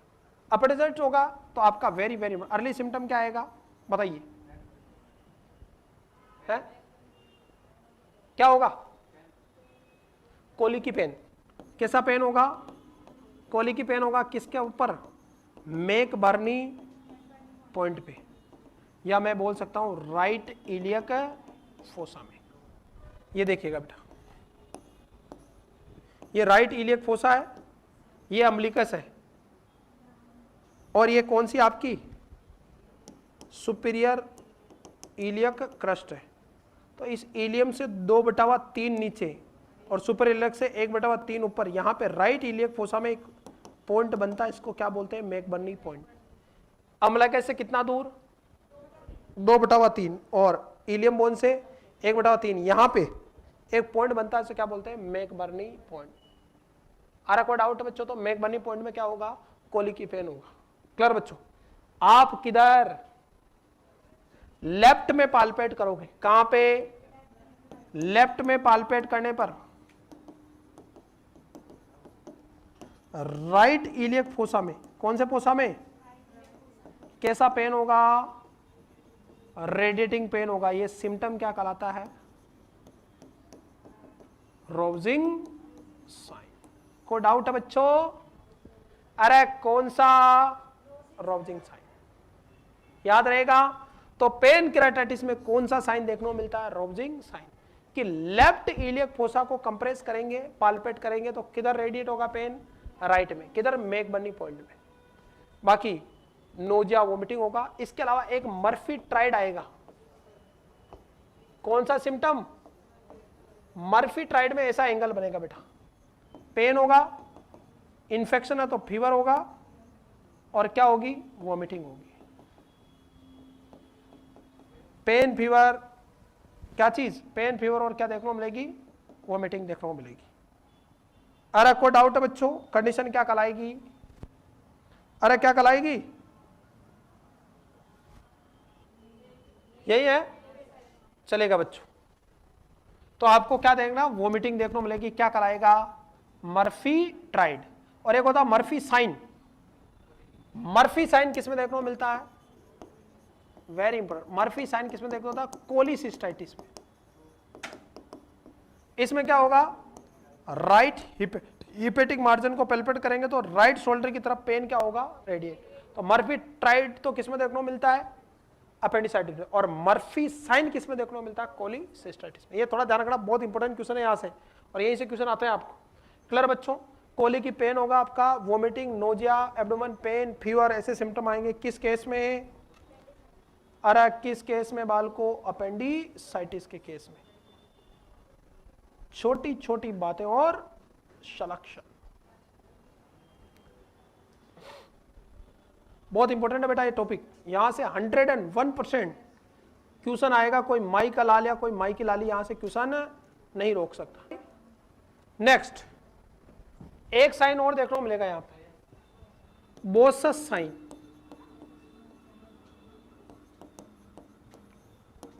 राइट जो स्केपुला है ना, वहां पेन फील होगा। ये राइट स्केपुला है ना, यहां पे पेन फील होगा। इस साइन को क्या बोलते हैं? Boas sign. This is also seen in case of appendicitis. Main कारण फेकलित है, कोली की एब्डोमिनल पेन होगा, नोजा, वोमिटिंग, फीवर आएंगे, राउजिंग साइन देखने को मिलेगा आपको, बोसस साइन देखने को मिलेगा, और मर्फी ट्राइड जिसमें पेन, फीवर और क्या देखने को मिलेगी? वोमिटिंग।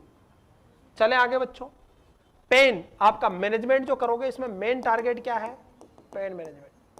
अपेंडिसाइटिस का बेटा यूएसजी के द्वारा कंफर्म हो जाएगा, सीटी एमआरआई करा लो आप, आरीवास में एक्सरे वगैरह करा लो। Pain management priority. Pain management में फर्स्ट प्रायोरिटी क्या है? ये क्वेश्चन है, very very very very important. कौन सा? Cold application. अगर क्वेश्चन आए बेटा कि पेशेंट को अपेंडिसाइटिस है, क्या है, और अपेंडिसाइटिस इंड्यूस्ड पेन में प्राइमरी नर्सिंग रोल क्या, तो पहला काम क्या? Cold application. अरे कौन सा एप्लीकेशन? कोल्ड एप्लीकेशन में टेम्परेचर रखते हैं 15 से 18 डिग्री सेंटीग्रेड, 59 से 64 डिग्री फ़ारेनहाइट के बीच, याद रहेगा। कोल्ड एप्लीकेशन में और एक कोल्ड स्पंज में अंतर होता है दोनों में। कोल्ड स्पंजिंग में टेम्परेचर रखते हैं 70 टू 90 डिग्री फ़ारेनहाइट में। एक ही वर्ड में पूछो तो 70। कोल्ड स्पंजिंग अलग है और कोल्ड एप्लीकेशन अलग। कोल्ड स्पंजिंग में तो गीला कपड़ा फेरते हैं शरीर, और स्पंजिंग में लोकलाइज एरिया में कंप्रेस करते हैं। तो अगर आपको पेनक्राइटिस इंड्यूस पेन है तो प्राइमरी नर्सिंग रोल क्या है? Cold application. अरे कोई डाउट है? और कोल्ड एप्लीकेशन और कोल्ड स्पंजिंग दोनों अलग चीज है। अबे समझे? छोटी छोटी बातें और सलेक्शन। कोल्ड एप्लीकेशन करें आप। अरे बोलो भाई, दूसरे नंबर पे आप पेन मैनेजमेंट के दूसरा रोल क्या है? पोजीशन। अरे दूसरा रोल क्या है? पोजीशन। वाई? पोजीशन जो देंगे वो कौन सी देंगे? अफेक्टेड साइड में right lateral with knee flex.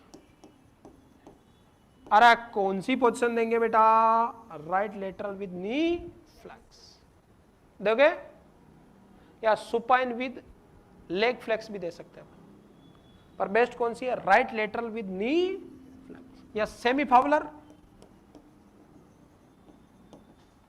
With knee flex, ये भी दे सकते हैं। सेकंड प्रायोरिटी है। फर्स्ट प्रायोरिटी क्या है? फर्स्ट प्रायोरिटी रहेगी right lateral with knee flex to abdomen. किसको टच करेंगे? एब्डोमेन को गार्डन करेंगे यूं, तो सर्दियों में क्वारे आदमी सोते हैं ना सीमेंट के, वैसे राइट साइड में। कौन सा?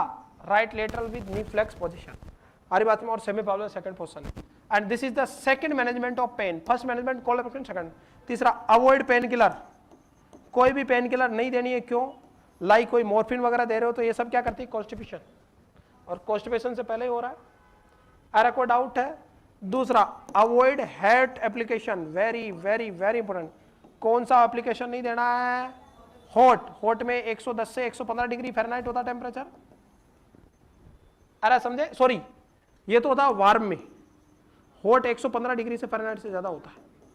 अरे हॉट एप्लीकेशन दोगे तो अपेंडिक्स के अंदर जो ब्लड वेसल्स है वो वेसो क्या होगी?